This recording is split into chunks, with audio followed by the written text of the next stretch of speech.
अंधेरे में जब आप अकेले होते हैं और दिमाग शांत हो जाता है, तभी सबसे गहरी सच्चाइयां समझ में आती हैं। आज की इस जर्नी में हम बात करेंगे उन साइकोलॉजिकल टेक्निक्स की जो इतनी कॉम्प्लेक्स और सटल होती है कि आप रियलाइज भी नहीं कर पाते कि कब आप किसी के मैनिपुलेशन का शिकार हो गए। ये वीडियो सिर्फ सुनने के लिए बनाया गया है, एक ऐसी ऑडियो एक्सपीरियंस जो आपको सच्चाइयों के उस अंधेरे कोने में ले जाएगी जहां मैनिपुलेशन अपना जाल बुनता है।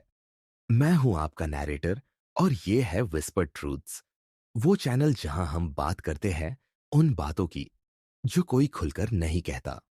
अगर आप भी साइकोलॉजी और ह्यूमन बिहेवियर को समझना चाहते हैं, तो इस चैनल को सब्सक्राइब कर लीजिए और बेल आइकॉन दबा दीजिए ताकि हर नई वीडियो की नोटिफिकेशन आपको मिल सके। लाइक भी कर दीजिएगा क्योंकि ये आपकी सपोर्ट ही है जो हमें ऐसी डीप कंटेंट बनाने के लिए मोटिवेट करती है। Chapter 1, the intermittent reinforcement trap. सोचिए एक ऐसे रिलेशनशिप की जहां आज आपका पार्टनर दुनिया का सबसे प्यारा इंसान है, फूल लाता है, तारीफें करता है, आपको स्पेशल फील कराता है, और कल वही इंसान इतना कोल्ड और डिस्टेंट हो जाता है जैसे आप एग्जिस्ट ही नहीं करते। ये कोई मूड स्विंग नहीं है, ये एक कैलकुलेटेड मैनिपुलेशन टेक्निक है जिसे कहते हैं इंटरमिटेंट रीइंफोर्समेंट ट्रैप। ये साइकोलॉजिकल ट्रिक इतनी पावरफुल है कि इसे गैम्बलिंग मशीन्स और वीडियो गेम्स में भी इस्तेमाल किया जाता है, क्योंकि ये ह्यूमन ब्रेन को लिटरली एडिक्टेड बना देती है। जब आप किसी से प्रिडिक्टेबल तरीके से प्यार पाते हैं तो ब्रेन उसे नॉर्मल मान लेता है, लेकिन जब वो अफेक्शन अनप्रिडिक्टेबल हो जाता है, कभी मिलता है कभी नहीं मिलता, तो आपका ब्रेन एक डेस्परेट गैम्बलर की तरह बिहेव करने लगता है। आप लगातार उस नेक्स्ट मोमेंट का इंतजार करते हैं जब वो फिर से अच्छे बन जाएंगे, जब वो फिर से वही वार्मथ दिखाएंगे जो शुरुआत में दिखाते थे। इस ट्रैप की शुरुआत बहुत ही इनोसेंट तरीके से होती है। इनिशियल फेज में वो आपको ओवरवेल्म करते हैं प्यार और अटेंशन से। हर मैसेज का रिप्लाई इंस्टेंट आता है, हर डेट परफेक्ट होती है, हर कॉन्वर्सेशन में आप फील करते हैं कि ये वही इंसान है जिसका आप इंतजार कर रहे थे। आपका ब्रेन इस कंसिस्टेंसी को देखकर एक पैटर्न बना लेता है और एक्सपेक्ट करने लगता है कि ये हमेशा ऐसे ही रहेगा। लेकिन फिर सडनली कुछ बदल जाता है। वो टेक्स्ट्स का रिप्लाई देर से करने लगते हैं, डेट्स कैंसल होने लगती है, और जब आप पूछते हैं कि क्या हुआ, तो वो कहते हैं कि आप ओवरथिंक कर रहे हैं या नीडी बन रहे हैं। आप कंफ्यूज्ड हो जाते हैं क्योंकि आपको समझ नहीं आता कि आपने क्या गलत किया। आप अपने हर एक्शन को एनालाइज करने लगते हैं, सोचते हैं कि क्या मैंने कुछ ऐसा कहा या किया जिससे उन्हें बुरा लगा हो। आप अपने आप को ब्लेम करने लगते हैं और अपनी बिहेवियर चेंज करने की कोशिश करते हैं ताकि वो फिर से वापस आ जाए उस लविंग वर्जन में। और फिर जब आप ऑलमोस्ट गिव अप करने वाले होते हैं, जब आप सोचते हैं कि शायद ये रिलेशनशिप खत्म हो गया है, तभी वो सडनली फिर से परफेक्ट बन जाते हैं। एक स्वीट मैसेज आता है, एक सरप्राइज डेट प्लान होता है, और वो फिर से वही अफेक्शन दिखाने लगते हैं। इस मोमेंट में आपके ब्रेन में डोपामीन का एक मैसिव सर्ज आता है, वो केमिकल जो आपको खुशी का एहसास देता है। ये सर्ज इतना इंटेंस होता है क्योंकि आप इसके लिए तरस रहे थे, आपने इसके लिए स्ट्रगल किया था। साइकोलॉजिस्ट इसे रिवॉर्ड स्केड्यूल कहते हैं, और एक्सपेरिमेंट्स में पाया गया है कि इंटरमिटेंट रिवॉर्ड्स, यानी कभी कभी मिलने वाले रिवॉर्ड्स, कांस्टेंट रिवॉर्ड से ज्यादा एडिक्टिव होते हैं। एक लेबोरेटरी रेट जिसे हर बार लीवर दबाने पर खाना मिलता है, वो इवेंचुअली इंटरेस्ट खो देता है, लेकिन एक रेट जिसे रैंडमली खाना मिलता है, वो ऑब्सेसिवली लेवर दबाता रहता है। आप भी उसी तरह फंस जाते हैं इस साइकिल में, लगातार कोशिश करते रहते हैं कि कैसे उनका अच्छा वर्जन वापस लाया जाए। ये टेक्निक इतनी इफेक्टिव क्यों है? इसकी वजह है हमारे ब्रेन की वायरिंग। एवोल्यूशन के दौरान हमारा ब्रेन उन पैटर्न्स को आइडेंटिफाई करने में एक्सपर्ट बन गया जो सर्वाइवल के लिए जरूरी थे। जब कोई चीज अनप्रिडिक्टेबल होती है तो हमारा ब्रेन उसे एक पजल की तरह देखता है जिसे सॉल्व करना है। आप सोचते हैं कि अगर मैं सही कॉम्बिनेशन ढूंढ लूं, अगर मैं एग्जैक्टली वो बन जाऊं जो वो चाहते हैं, तो वो हमेशा के लिए उस लविंग वर्जन में रह जाएंगे। लेकिन सच ये है कि कोई सही कॉम्बिनेशन है ही नहीं। मैनिपुलेटर डिलिबरेटली इस इनकंसिस्टेंसी को मेंटेन करता है क्योंकि वो जानता है कि इससे आप उनके पास बंधे रहेंगे। जब आप प्रेडिक्टेबल होते हैं, जब आप हमेशा अवेलेबल होते हैं और हमेशा उनकी तरफ एफर्ट करते हैं, तो उन्हें कोई एफर्ट नहीं करना पड़ता। आप एक ऐसे रिलेशनशिप में फंस जाते हैं जहां आप 99% एफर्ट कर रहे हैं सिर्फ उस 1% अफेक्शन के लिए जो वो कभी कभार देते हैं। समय के साथ ये पैटर्न आपकी सेल्फ वर्थ को कंप्लीटली डिस्ट्रॉय कर देता है। आप खुद को वो खुशी अर्न करते हुए देखने लगते हैं जो एक हेल्थी रिलेशनशिप में ऑटोमेटिकली मिलनी चाहिए। आप अपने स्टैंडर्ड्स लोअर करते जाते हैं। पहले आप एक्सपेक्ट करते थे कि वो आपके साथ क्वालिटी टाइम बिताए। अब आप खुश हो जाते हैं अगर वो बस एक डिसेंट टेक्स्ट भेज दे। पहले आप चाहते थे कि वो आपकी फीलिंग्स को रिस्पेक्ट करे। अब आप ग्रेटफुल हो जाते हैं अगर वो बस आपको इग्नोर ना करे। आपकी पूरी एनर्जी इस साइकिल में लग जाती है। आप कॉन्स्टेंटली एंग्शियस रहते हैं, कॉन्स्टेंटली उनके मूड को रीड करने की कोशिश करते हैं, कॉन्स्टेंटली सोचते हैं कि कैसे उन्हें हैप्पी रखा जाए। आपका एंटायर इमोशनल स्टेट उनके बिहेवियर पर डिपेंडेंट हो जाता है। जब वो अच्छे होते हैं तो आप क्लाउड नाइन पर होते हैं और जब वो विथड्रॉ करते हैं तो आप रॉक बॉटम पर पहुंच जाते हैं। ये इमोशनल रोलर कोस्टर आपको फिजिकली और मेंटली एग्जॉस्ट कर देता है। सबसे डेंजरस बात यह है कि आप इस सिचुएशन को एक चैलेंज की तरह देखने लगते हैं। आप सोचते हैं कि अगर मैं उन्हें छोड़ दूं तो मैं हार गई, मैं वो इंसान नहीं बन पाई जो वो चाहते थे। आपका ईगो इन्वेस्ट हो जाता है इस रिलेशनशिप को वर्कआउट करने में।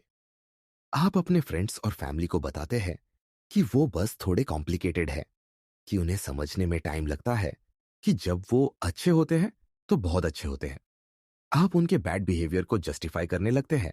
अनको चाइल्डहुड ट्रॉमा हुआ होगा, अनका पिछला रिलेशनशिप खराब रहा होगा, वो बस कमिटमेंट से डरते हैं। लेकिन आप ये नहीं देख पाते कि आप एक डेलिबरेटली क्रिएटेड ट्रैप में फंसे हुए हैं। मैनिपुलेटर ने आपको इस स्टेट में लाने के लिए केयरफुली ये सब प्लान किया है, क्योंकि जब आप इस कंफ्यूज्ड और डेस्परेट स्टेट में होते हैं तो आप कंट्रोल करने में आसान होते हैं। आप बाउंड्रीज नहीं सेट कर पाते, आप डिमांड्स नहीं रख पाते और आप उनके हर अनएक्सेप्टेबल बिहेवियर को एक्सेप्ट कर लेते हैं सिर्फ इस होप में कि शायद अगली बार वो फिर से अच्छे बन जाए। Chapter 2, triangulation. अब बात करते हैं एक और भी ज्यादा सिनिस्टर टेक्निक की जिसे साइकोलॉजी में ट्रायंगुलेशन कहते हैं।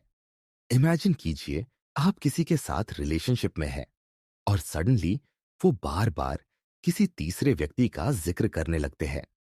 कभी वो अपनी एक्स के बारे में बताते हैं कि वो कितनी अंडरस्टैंडिंग थी, कभी अपने कोवर्कर के बारे में कहते हैं कि वो कितनी इंटरेस्टिंग है, कभी किसी रैंडम पर्सन के बारे में मेंशन करते हैं जिसने उन्हें कॉम्प्लीमेंट किया।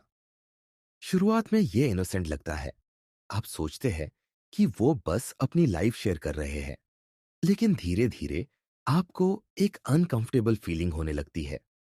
हर स्टोरी में वो थर्ड पर्सन आपसे बेटर दिखता है, आपसे ज्यादा अट्रैक्टिव, आपसे ज्यादा सक्सेसफुल, आपसे ज्यादा अंडरस्टैंडिंग। ये कोई कॉइंसिडेंस नहीं है, ये एक डेलिब्रेट स्ट्रैटेजी है जिसे मैनिपुलेटर इस्तेमाल करता है आपको इनसिक्योर और कंपेटिटिव बनाने के लिए। ये टेक्निक इतनी इफेक्टिव क्यों है? इसकी वजह है हमारे ब्रेन की वायरिंग। एवोल्यूशन के दौरान हमारा ब्रेन उन पैटर्न्स को आइडेंटिफाई करने में एक्सपर्ट बन गया जो सर्वाइवल के लिए जरूरी थे। जब कोई चीज अनप्रिडिक्टेबल होती है तो हमारा ब्रेन उसे एक पजल की तरह देखता है जिसे सॉल्व करना है। आप सोचते हैं कि अगर मैं सही कॉम्बिनेशन ढूंढ लूं, अगर मैं एग्जैक्टली वो बन जाऊं जो वो चाहते हैं, तो वो हमेशा के लिए उस लविंग वर्जन में रह जाएंगे। लेकिन सच ये है कि कोई सही कॉम्बिनेशन है ही नहीं। मैनिपुलेटर डिलिबरेटली इस इनकंसिस्टेंसी को मेंटेन करता है क्योंकि वो जानता है कि इससे आप उनके पास बंधे रहेंगे। जब आप प्रेडिक्टेबल होते हैं, जब आप हमेशा अवेलेबल होते हैं और हमेशा उनकी तरफ एफर्ट करते हैं, तो उन्हें कोई एफर्ट नहीं करना पड़ता। आप एक ऐसे रिलेशनशिप में फंस जाते हैं जहां आप 99% एफर्ट कर रहे हैं सिर्फ उस 1% अफेक्शन के लिए जो वो कभी कभार देते हैं। समय के साथ ये पैटर्न आपकी सेल्फ वर्थ को कंप्लीटली डिस्ट्रॉय कर देता है। आप खुद को वो खुशी अर्न करते हुए देखने लगते हैं जो एक हेल्थी रिलेशनशिप में ऑटोमेटिकली मिलनी चाहिए। आप अपने स्टैंडर्ड्स लोअर करते जाते हैं। पहले आप एक्सपेक्ट करते थे कि वो आपके साथ क्वालिटी टाइम बिताए। अब आप खुश हो जाते हैं अगर वो बस एक डिसेंट टेक्स्ट भेज दे। पहले आप चाहते थे कि वो आपकी फीलिंग्स को रिस्पेक्ट करे। अब आप ग्रेटफुल हो जाते हैं अगर वो बस आपको इग्नोर ना करे। आपकी पूरी एनर्जी इस साइकिल में लग जाती है। आप कॉन्स्टेंटली एंग्शियस रहते हैं, कॉन्स्टेंटली उनके मूड को रीड करने की कोशिश करते हैं, कॉन्स्टेंटली सोचते हैं कि कैसे उन्हें हैप्पी रखा जाए। आपका एंटायर इमोशनल स्टेट उनके बिहेवियर पर डिपेंडेंट हो जाता है। जब वो अच्छे होते हैं तो आप क्लाउड नाइन पर होते हैं, और जब वो विथड्रॉ करते हैं तो आप रॉक बॉटम पर पहुंच जाते हैं। ये इमोशनल रोलर कोस्टर आपको फिजिकली और मेंटली एग्जॉस्ट कर देता है। सबसे डेंजरस बात यह है कि आप इस सिचुएशन को एक चैलेंज की तरह देखने लगते हैं। आप सोचते हैं कि अगर मैं उन्हें छोड़ दूं तो मैं हार गई, मैं वो इंसान नहीं बन पाई जो वो चाहते थे। आपका ईगो इन्वेस्ट हो जाता है इस रिलेशनशिप को वर्कआउट करने में। आप अपने फ्रेंड्स और फैमिली को बताते हैं कि वो बस थोड़े कॉम्प्लिकेटेड है, कि उन्हें समझने में टाइम लगता है, कि जब वो अच्छे होते हैं तो बहुत अच्छे होते हैं। आप उनके बैड बिहेवियर को जस्टिफाई करने लगते हैं। अनको चाइल्डहुड ट्रॉमा हुआ होगा, अनका पिछला रिलेशनशिप खराब रहा होगा, वो बस कमिटमेंट से डरते हैं। लेकिन आप ये नहीं देख पाते कि आप एक डेलिबरेटली क्रिएटेड ट्रैप में फंसे हुए हैं। मैनिपुलेटर ने आपको इस स्टेट में लाने के लिए केयरफुली ये सब प्लान किया है, क्योंकि जब आप इस कंफ्यूज्ड और डेस्परेट स्टेट में होते हैं तो आप कंट्रोल करने में आसान होते हैं। आप बाउंड्रीज नहीं सेट कर पाते, आप डिमांड्स नहीं रख पाते, और आप उनके हर अनएक्सेप्टेबल बिहेवियर को एक्सेप्ट कर लेते हैं सिर्फ इस होप में कि शायद अगली बार वो फिर से अच्छे बन जाए। Chapter 3, the manufactured crisis. जिंदगी में प्रॉब्लम्स तो सबके साथ आती है, लेकिन कुछ लोग होते हैं जिनकी जिंदगी में हर हफ्ते कोई ना कोई इमरजेंसी होती है, कोई ना कोई ड्रामा चलता रहता है। और सबसे इंटरेस्टिंग बात यह है कि हर क्राइसिस में उन्हें आपकी जरूरत होती है। आपकी हेल्प, आपका टाइम, आपका इमोशनल सपोर्ट, या आपका पैसा। शुरुआत में आप सोचते हैं कि शायद वो बस अनलकी है, शायद उनके साथ जेन्युइनली बुरा वक्त चल रहा है। आप एक अच्छे इंसान की तरह उनकी मदद करते हैं, क्योंकि यही तो करना चाहिए ना, किसी के लिए जिससे आप प्यार करते हैं। लेकिन धीरे धीरे एक पैटर्न दिखना शुरू होता है। हर बार जब आप कोई बाउंड्री सेट करने की कोशिश करते हैं, हर बार जब आप अपनी नीड्स की बात करते हैं, हर बार जब आप उनसे अकाउंटेबिलिटी डिमांड करते हैं, एग्जैक्टली उसी समय कोई बड़ी क्राइसिस आ जाती है जो सारा फोकस शिफ्ट कर देती है। ये कोई कोइंसिडेंस नहीं है, ये है मैन्युफैक्चर्ड क्राइसिस, एक सोफिस्टिकेटेड मैनिपुलेशन टेक्निक जहां पर्सन डिलिबरेटली या सबकॉन्शियसली इमरजेंसीज क्रिएट करता है ताकि आपका अटेंशन और रिसोर्सेस उन्हीं पर फोकस्ड रहे।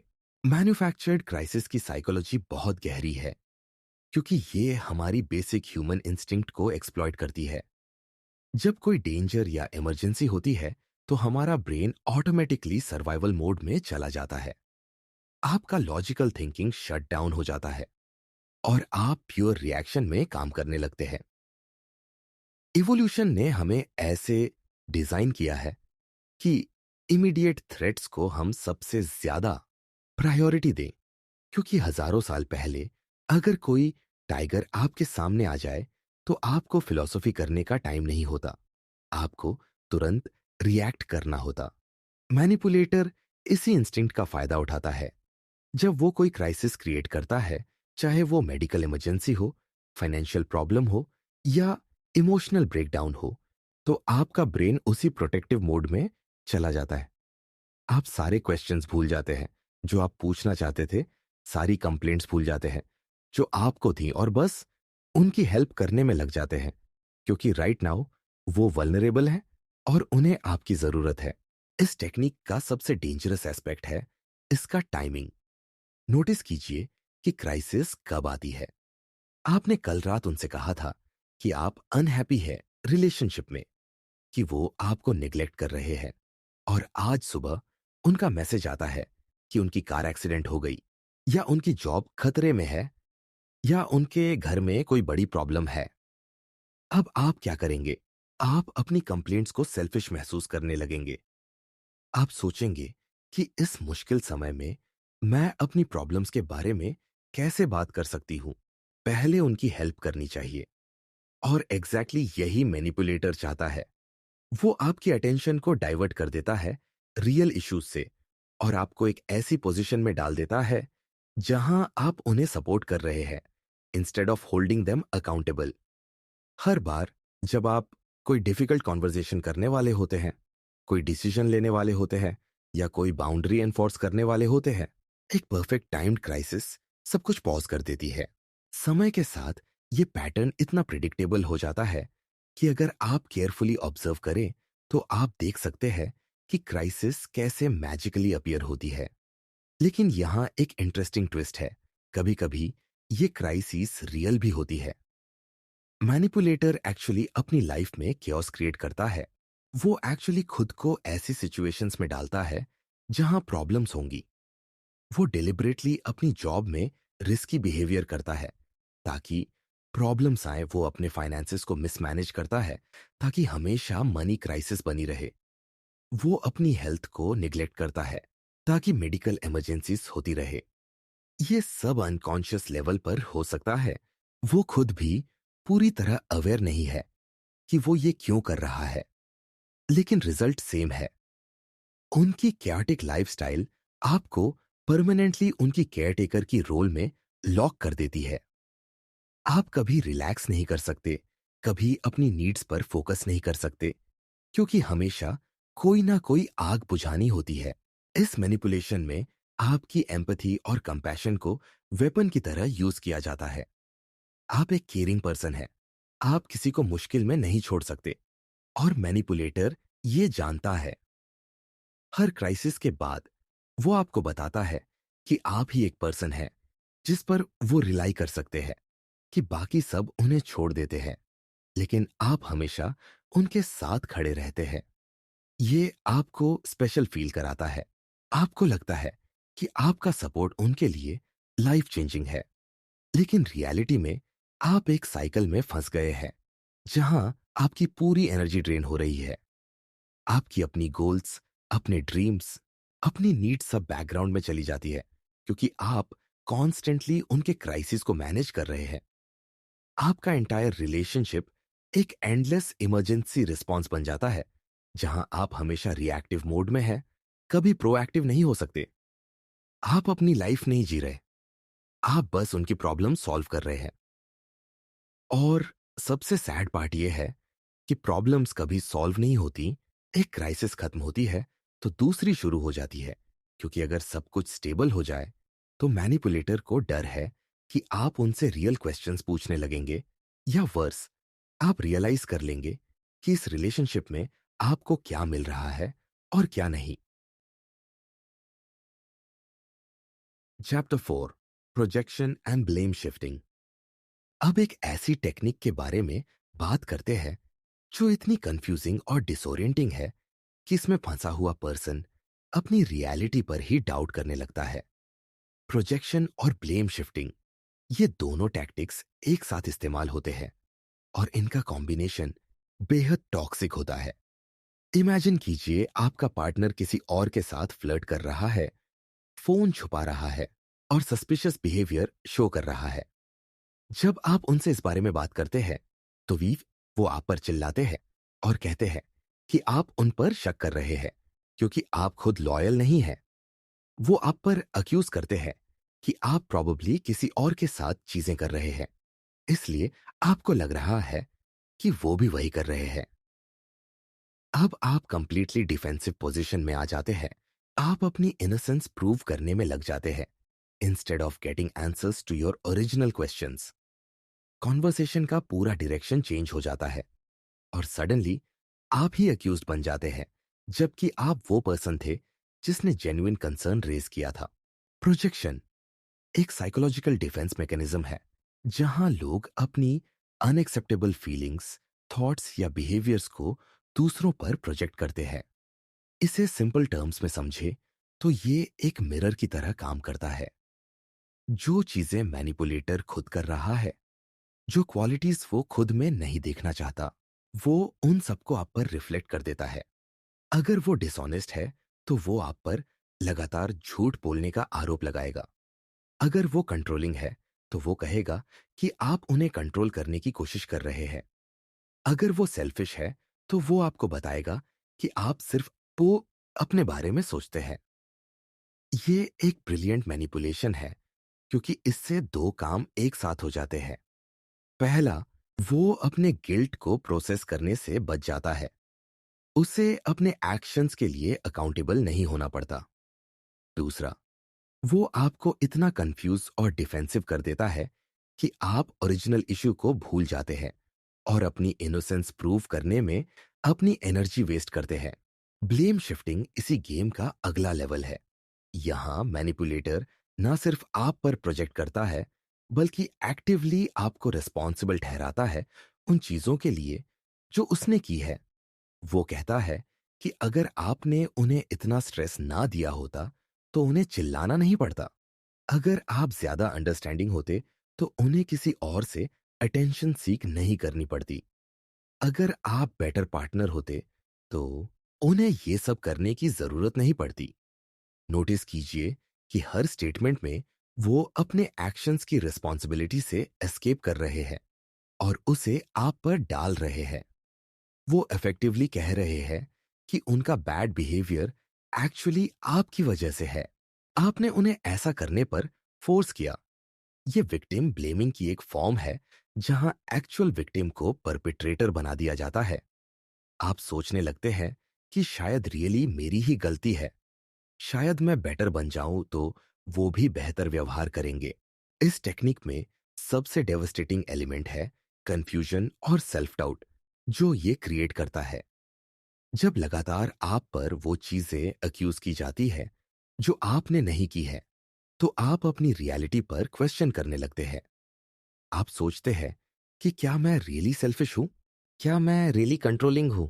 क्या मैं रियली वो सब कर रहा हूं जो वो कह रहे हैं? आप अपने हर एक्शन को ओवर एनालाइज करने लगते हैं, अपने हर वर्ड को वे करने लगते हैं। आप अपने फ्रेंड से पूछते हैं कि क्या मैं नीडी हूं? क्या मैं ड्रामेटिक हूं? और इवन अगर सब आपको बताते हैं कि आप बिल्कुल नॉर्मल हो, तो भी आपके माइंड में वो डाउट बना रहता है, क्योंकि आपका पार्टनर जो इतने कॉन्फिडेंटली आप पे ये एक्यूजेशंस लगाता है, वो तो आपको सबसे अच्छे से जानता है ना। मैनिपुलेटर ने सक्सेसफुली आपकी इंटरनल कंपास को डैमेज कर दिया है। आप अपनी परसेप्शंस पर ट्रस्ट नहीं कर पाते, अपनी फीलिंग्स को वैलिडेट नहीं कर पाते, क्योंकि आपको लगातार बताया गया है कि आपकी रियलिटी गलत है। समय के साथ ये कांस्टेंट ब्लेम और प्रोजेक्शन आपको एक परमानेंट स्टेट ऑफ अपोलोजाइजिंग में डाल देता है। आप हर बात के लिए सॉरी बोलते रहते हैं, इवन उन चीजों के लिए भी जो आपकी गलती नहीं थी। अगर वो लेट आते हैं, तो आप सॉरी बोलते हैं कि शायद आपने गलत टाइम बताया होगा। अगर वो रूखा व्यवहार करते हैं, तो आप सॉरी बोलते हैं कि शायद आपने कुछ ऐसा कहा होगा जिससे उन्हें बुरा लगा। अगर वो धोखा देते हैं, तो आप सोचते हैं कि शायद आप ही उनके लिए इनफ नहीं थे। आपकी पूरी सेल्फ इमेज डिस्टॉर्टेड हो जाती है। आप खुद को एक फ्लॉड पर्सन के रूप में देखने लगते हैं, जो लकी है कि कोई उन्हें टॉलरेट कर रहा है। मैनिपुलेटर ने आपको एक ऐसी पोजीशन में ला दिया है जहां आप ग्रेटफुल हैं, कि वो आपके साथ है डिस्पाइट आपकी सारी इमेजिनरी प्रॉब्लम्स के। आप अपने एक्चुअल लेजिटिमेट नीड्स और कंप्लेंट्स को सप्रेस कर देते हैं क्योंकि आपको लगता है कि आप ऑलरेडी इतने प्रॉब्लमैटिक हैं कि और कंप्लेंट्स करना सही नहीं होगा। रियलिटी ये है कि जो चीजें वो आप पर अक्यूज कर रहे हैं वो एग्जैक्टली वो चीजें हैं जो वो खुद कर रहे हैं। लेकिन अब तक आप इतने गैसलाइट हो चुके हैं कि आप ये सच देख ही नहीं पाते। Chapter 5, the slow erosion of boundaries.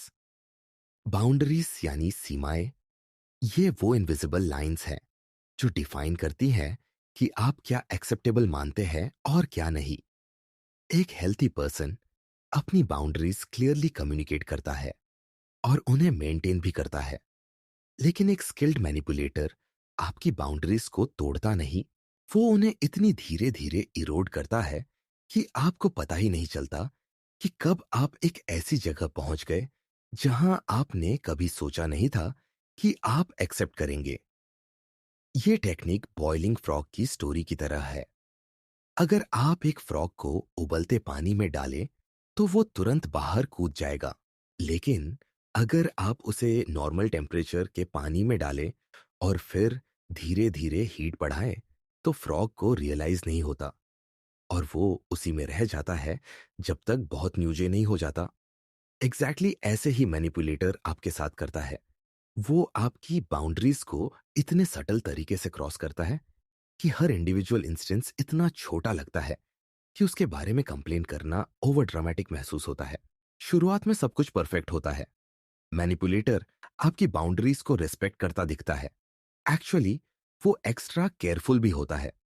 वो हर बार पूछता है कि आपको कंफर्टेबल फील हो रहा है या नहीं। वो आपकी प्राइवेसी को रिस्पेक्ट करता है। वो आपके टाइम को वैल्यू करता है। ये हनीमून फेज है जहां वो आपका ट्रस्ट अर्न कर रहा होता है। एक बार जब ट्रस्ट एस्टैब्लिश हो जाता है तब धीरे धीरे टाइनी वायलेशन शुरू होते हैं।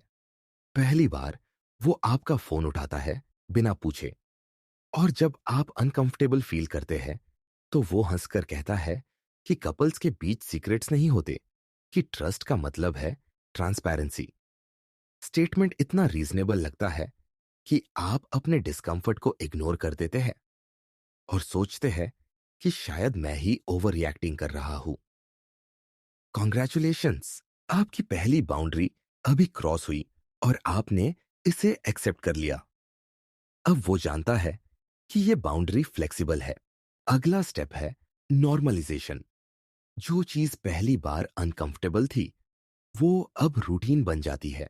वो रेगुलरली आपके फोन को चेक करता है, आपके मैसेजेस पढ़ता है, और अगर आप प्रोटेस्ट करते हैं तो वो कहता है कि आपने तो पहले कभी प्रॉब्लम नहीं की, अब सडनली क्यों इशू हो रहा है? क्या आप कुछ छुपा रहे हैं? देखिए कैसे वो आपकी हेजिटेशन को आपके अगेंस्ट यूज कर रहा है। अब आप एक पोजीशन में है जहां अपनी ओरिजिनल बाउंड्री रीअसर्ट करना डिफिकल्ट हो गया है क्योंकि आपने पहले अलाउ कर दिया था। और ये सिर्फ प्राइवेसी के बारे में नहीं है, ये हर एस्पेक्ट में होता है। शायद आपने एक बार कहा था कि आपको अपने फ्रेंड्स के साथ टाइम चाहिए, लेकिन एक दिन जब आप प्लान्स बनाते हैं तो वो अपसेट हो जाते हैं और कहते हैं कि आप उन्हें निग्लेक्ट कर रहे हैं। आप गिल्टी फील करते हैं और प्लान्स कैंसिल कर देते हैं। धीरे धीरे ये पैटर्न बन जाता है कि जब भी आप अपने फ्रेंड से मिलने जाते हैं वो कुछ ना कुछ ड्रामा क्रिएट करते हैं और इवेंचुअली आप अपने फ्रेंड से मिलना ही कम कर देते हैं क्योंकि आफ्टरवर्ड्स का स्ट्रेस इसके वर्थ नहीं लगता। बाउंड्रीज की इरोजन का सबसे इंसिडियस पार्ट है कि मैनिपुलेटर हर वायोलेशन को जस्टिफाई करने का एक वे ढूंढ लेता है। जब वो आपका टाइम डिसरिस्पेक्ट करता है और घंटों लेट आता है बिना इन्फॉर्म किए तो वो कहता है कि ट्रैफिक था या कुछ अर्जेंट आ गया। जब वो आपके सामने दूसरी लड़कियों को फ्लर्ट करता है तो वो कहता है कि वो तो बस फ्रेंडली है और आप इनसिक्योर हो रहे हैं। जब वो आपके पैसे उधार लेता है और वापस नहीं करता तो वो कहता है कि रिलेशनशिप में पैसों का हिसाब किताब नहीं होता। हर बार वो आपको फील कराता है कि आप जो बाउंड्री सेट करने की कोशिश कर रहे हैं वो अनरीजनेबल है, कि आप डिफिकल्ट हो रहे हैं, कि रियल लव में ऐसी पेटी चीजें मैटर नहीं करती। और क्योंकि वायोलेशंस इतने ग्रेजुअल है, आपको एक क्लियर मोमेंट नहीं मिलता जहां आप कह सकें कि बस अब बहुत हो गया। हर इंडिविजुअल इंसिडेंट छोटी लगती है, बट कलेक्टिवली वो आपको एक ऐसी रिलेशनशिप में ले जाती है जो कंप्लीटली अनहेल्थी और टॉक्सिक है। टाइम के साथ आपको रियलाइज होता है कि आपकी सारी ओरिजिनल बाउंड्रीज डिसअपियर हो गई है। वो चीजें जो आपने कहा था कि आप नेवर टॉलरेट नहीं करेंगे, अब आपकी डेली रियलिटी बन गई है। आपने कहा था कि आप किसी ऐसे के साथ नहीं रहेंगे जो आप पर चिल्लाता है, लेकिन अब ये नॉर्मल हो गया है। आपने कहा था कि आप अपनी आइडेंटिटी नहीं खोएंगे, लेकिन अब आपको अपनी पसंद नापसंद भी याद नहीं, क्योंकि आप हमेशा उनकी प्रेफरेंसेस के अकॉर्डिंग एडजस्ट करते रहे हैं। आपने कहा था कि आप फाइनेंशियली इंडिपेंडेंट रहेंगे, लेकिन अब वो आपके हर फाइनेंशियल डिसीजन को कंट्रोल करते हैं। जब आप पीछे मुड़कर देखते हैं, तो आपको शॉक लगता है कि मैं यहां तक कैसे पहुंच गई, मैं ये सब कैसे अलाउ कर रही हूं। आंसर है स्लो इरोजन। एक बाउंड्री थोड़ी बेंड हुई, फिर थोड़ी और, फिर कंप्लीटली ब्रेक हो गई, और फिर नेक्स्ट बाउंड्री की टर्न आई। और अब आप एक ऐसी जगह है जहां आपकी कोई बाउंड्री बची ही नहीं। आप कंप्लीटली वल्नरेबल हैं, और मैनिपुलेटर को आप पर कंप्लीट कंट्रोल है। Chapter 6, selective amnesia. मेमोरी एक अजीब चीज है। कभी कभी हम इंपॉर्टेंट चीजें भूल जाते हैं और छोटी छोटी डिटेल्स याद रहती है। लेकिन जब मेमोरी को एक वेपन की तरह इस्तेमाल किया जाए, तो वो बन जाती है सिलेक्टिव एमनीजिया। एक ऐसी मैनिपुलेशन टेक्निक जहां पर्सन कन्वीनियंटली वो सब कुछ भूल जाता है जो उनके नैरेटिव के अगेंस्ट जाता है, लेकिन परफेक्ट रिकॉल रखता है हर उस चीज का जो आपको गिल्टी या इंफीरियर फील करा सके। इमेजिन कीजिए, आपने 3 महीने पहले एक सीरियस कॉन्वर्जेशन की थी जहां आपके पार्टनर ने प्रॉमिस किया था कि वो अपनी ड्रिंकिंग हैबिट को कंट्रोल करेंगे, या वो ज्यादा टाइम आपके साथ बिताएंगे, या वो किसी स्पेसिफिक पर्सन से कांटेक्ट नहीं रखेंगे। अब जब 3 महीने बाद कुछ नहीं बदला और आप उनसे उस प्रॉमिस के बारे में बात करते हैं, तो वो कंप्लीटली ब्लैंक लुक देते हैं और कहते हैं कि उन्हें कोई ऐसी कॉन्वर्सेशन याद नहीं, कि आप शायद कंफ्यूज हो रहे हैं या एग्जैजरेट कर रहे हैं। वो इतनी कॉन्फिडेंटली डिनाई करते हैं कि आप खुद डाउट करने लगते हैं कि क्या रियली वो कॉन्वर्सेशन हुई थी या आपने इमेजिन की थी। सिलेक्टिव एमनीसिया की रियल पावर है इसकी कन्वीनियंस। मैनिपुलेटर को एग्जैक्टली वो सब याद है जो उन्हें याद रखना है, और एग्जैक्टली वो सब भूल जाते हैं जो भूलना है। अगर आपने एक बार गलती से कोई रूखी बात कह दी थी 6 महीने पहले किसी आर्ग्यूमेंट में, तो उन्हें वो बात वर्ड टू वर्ड याद है, और वो उसे बार बार ब्रिंग अप करते हैं जब भी आप उनसे कोई कंप्लेंट करते हैं। वो कहते हैं कि याद है तुमने मुझे बोला था कि मैं सेल्फिश हूं, तुमने मेरी फैमिली के बारे में ऐसा कहा था, तुमने वो किया था। लेकिन जब बात आती है उनके खुद के एक्शंस की, उनकी गलतियों की, उनके प्रोमिसेस की, तो सडनली उनकी मेमोरी फॉग से भर जाती है। वो कहते हैं कि मैंने ऐसा कब कहा, मुझे तो याद नहीं, तुम शायद मिसअंडरस्टैंड कर रहे हो, शायद मेरा मतलब कुछ और था। ये एक सोफिस्टिकेटेड फॉर्म ऑफ गैसलाइटिंग है जहां आप अपनी ओन मेमोरी पर डाउट करने लगते हैं, क्योंकि वो इतने कन्विंस्ड लगते हैं कि उन्हें याद नहीं। इस टेक्निक में सबसे फ्रस्ट्रेटिंग एलिमेंट है कि आप अपने आप को प्रूव नहीं कर पाते। जब तक आपके पास रिटन एविडेंस ना हो, टेक्स्ट मैसेजेस या ईमेल्स, तब तक ये एक he said she said situation बन जाती है। और इवन अगर आपके पास एविडेंस हो, तो भी मैनिपुलेटर उसे ट्विस्ट करने का वे ढूंढ लेता है। वो कहेगा कि हाँ, मैंने ये लिखा था, लेकिन मेरा मतलब कुछ और था, या मैं उस टाइम इमोशनल था इसलिए ऐसा बोल दिया, या तुमने मुझे फोर्स किया था ये कहने के लिए। वो कभी डायरेक्टली अपनी गलती एडमिट नहीं करते, हमेशा कोई ना कोई एक्सक्यूज या जस्टिफिकेशन होता है। और धीरे धीरे आप रियलाइज करते हैं कि आर्ग्यूइंग करने का कोई फायदा नहीं, क्योंकि वो कभी एक्नॉलेज नहीं करेंगे कि उन्होंने कुछ गलत किया। आप एक ऐसे सिचुएशन में फंस जाते हैं जहां आपको कॉन्स्टेंटली अपने वर्जन ऑफ इवेंट्स को डिफेंड करना पड़ता है instead of actually resolving the issue at hand. Selective amnesia का लॉन्ग टर्म इफेक्ट ये है कि ये रिलेशनशिप की एंटायर हिस्ट्री को रीराइट कर देता है। जो चीजें एक्चुअली हुई थी वो धुंधली पड़ने लगती है और मैनिपुलेटर का वर्जन ज्यादा प्रोमिनेंट हो जाता है क्योंकि वो इतनी कॉन्फिडेंस से अपना नैरेटिव प्रेजेंट करता है। वो कहता है कि शुरुआत से ही तुम जेलस और इनसिक्योर थी, कि मैंने हमेशा तुम्हारा साथ दिया लेकिन तुमने हमेशा कंप्लेन किया, कि मैंने कभी तुम्हें हर्ट नहीं किया बल्कि तुमने मुझे हर्ट किया। और क्योंकि उनकी मेमोरी इतनी सेलेक्टिव है, वो जेन्युइनली बिलीव भी करने लगते हैं अपनी रिवाइज्ड हिस्ट्री को। साइकोलॉजिस्ट इसे कॉग्निटिव डिसोनेंस रिडक्शन कहते हैं, जहां लोग अपनी मेमोरीज को अनकॉन्शियसली मॉडिफाई कर लेते हैं ताकि वो खुद को हीरो और दूसरे को विलेन के रूप में देख सके। आप एक ऐसे पर्सन के साथ आर्ग्यू कर रहे हैं जो जेन्युइनली कन्विंस्ड है कि उनका वर्जन ही सच है, और ये आपको क्रेजी फील कराता है। आप सोचने लगते हैं कि शायद मेरी मेमोरी ही खराब है, शायद मैं रियली सब कुछ मिस रिमेंबर कर रहा हूं, शायद मैंने जो सोचा था वो हुआ ही नहीं था। समय के साथ ये कांस्टेंट इनवैलिडेशन आपके सेल्फ ट्रस्ट को कंप्लीटली शैटर कर देता है। आप अपनी परसेप्शंस पर, अपनी मेमोरीज पर, अपनी जजमेंट्स पर ट्रस्ट करना बंद कर देते हैं। आप हर बात को सेकंड गेस करने लगते हैं। हर कॉन्वर्जेशन के बाद सोचते हैं कि क्या मैंने सही सुना, क्या मैंने सही समझा। आप अपने फ्रेंड्स को बार बार पूछते हैं कि क्या ये नॉर्मल है, क्या मैं ओवर रिएक्ट कर रहा हूं, क्या मेरी याददाश्त सच में इतनी खराब है। ये एक फॉर्म ऑफ साइकोलॉजिकल अब्यूज है जहां मैनिपुलेटर सिस्टमैटिकली आपकी रियलिटी सेंस को इरोड करता है। वो आपको एक ऐसी पोजीशन में ला देता है जहां आप कंप्लीटली डिपेंडेंट हो जाते हैं उनके वर्जन ऑफ रियलिटी पर, क्योंकि अपनी खुद की परसेप्शन पर आपका भरोसा नहीं रहता। और जब आप अपनी रियलिटी पर ट्रस्ट नहीं करते तो आप किसी को भी होल्ड अकाउंटेबल नहीं कर सकते, क्योंकि आप खुद नहीं जानते कि सच क्या है और क्या नहीं। मैनिपुलेटर ने सक्सेसफुली एक ऑल्टरनेट रियलिटी क्रिएट कर दी है जहां वो हमेशा इनोसेंट है, हमेशा राइट है, और सारी प्रॉब्लम्स आपकी वजह से है। Chapter 7, the pity play.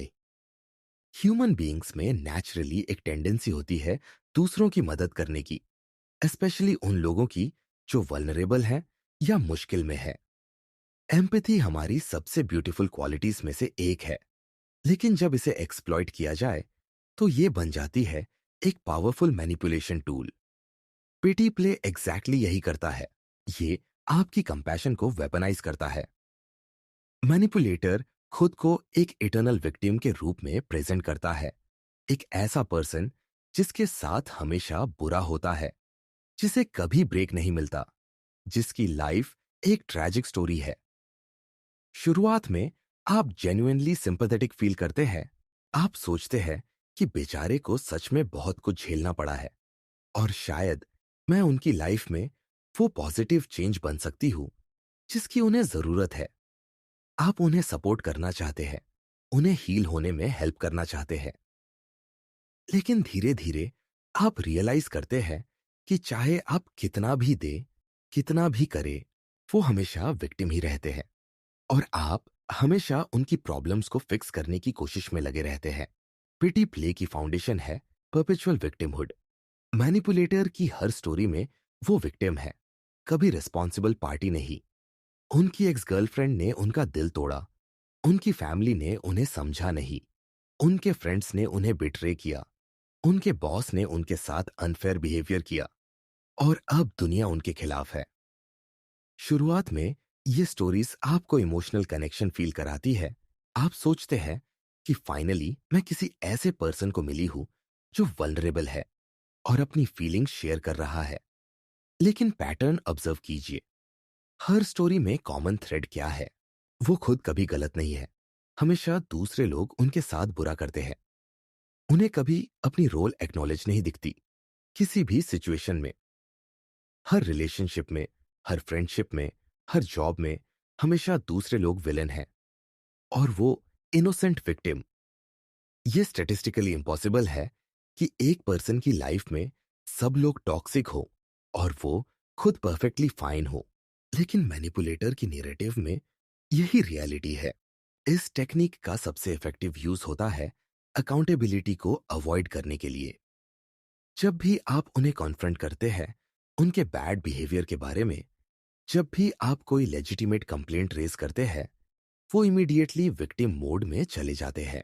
आप कहते हैं कि मुझे बुरा लगा जब आपने मेरे सामने उस लड़की को फ्लर्ट किया, और वो रिस्पॉन्स में रोने लगते हैं और कहते हैं कि मैं ऑलरेडी इतना डिप्रेस्ड हूं, मेरी लाइफ में इतनी प्रॉब्लम्स हैं और अब तुम भी मुझ पर अटैक कर रही हो। सडनली कॉन्वर्सेशन का पूरा टोन शिफ्ट हो जाता है। अब आप वो पर्सन नहीं रहे जिसको हर्ट किया गया, अब आप वो पर्सन बन गए हो जो उन्हें हर्ट कर रहे हैं।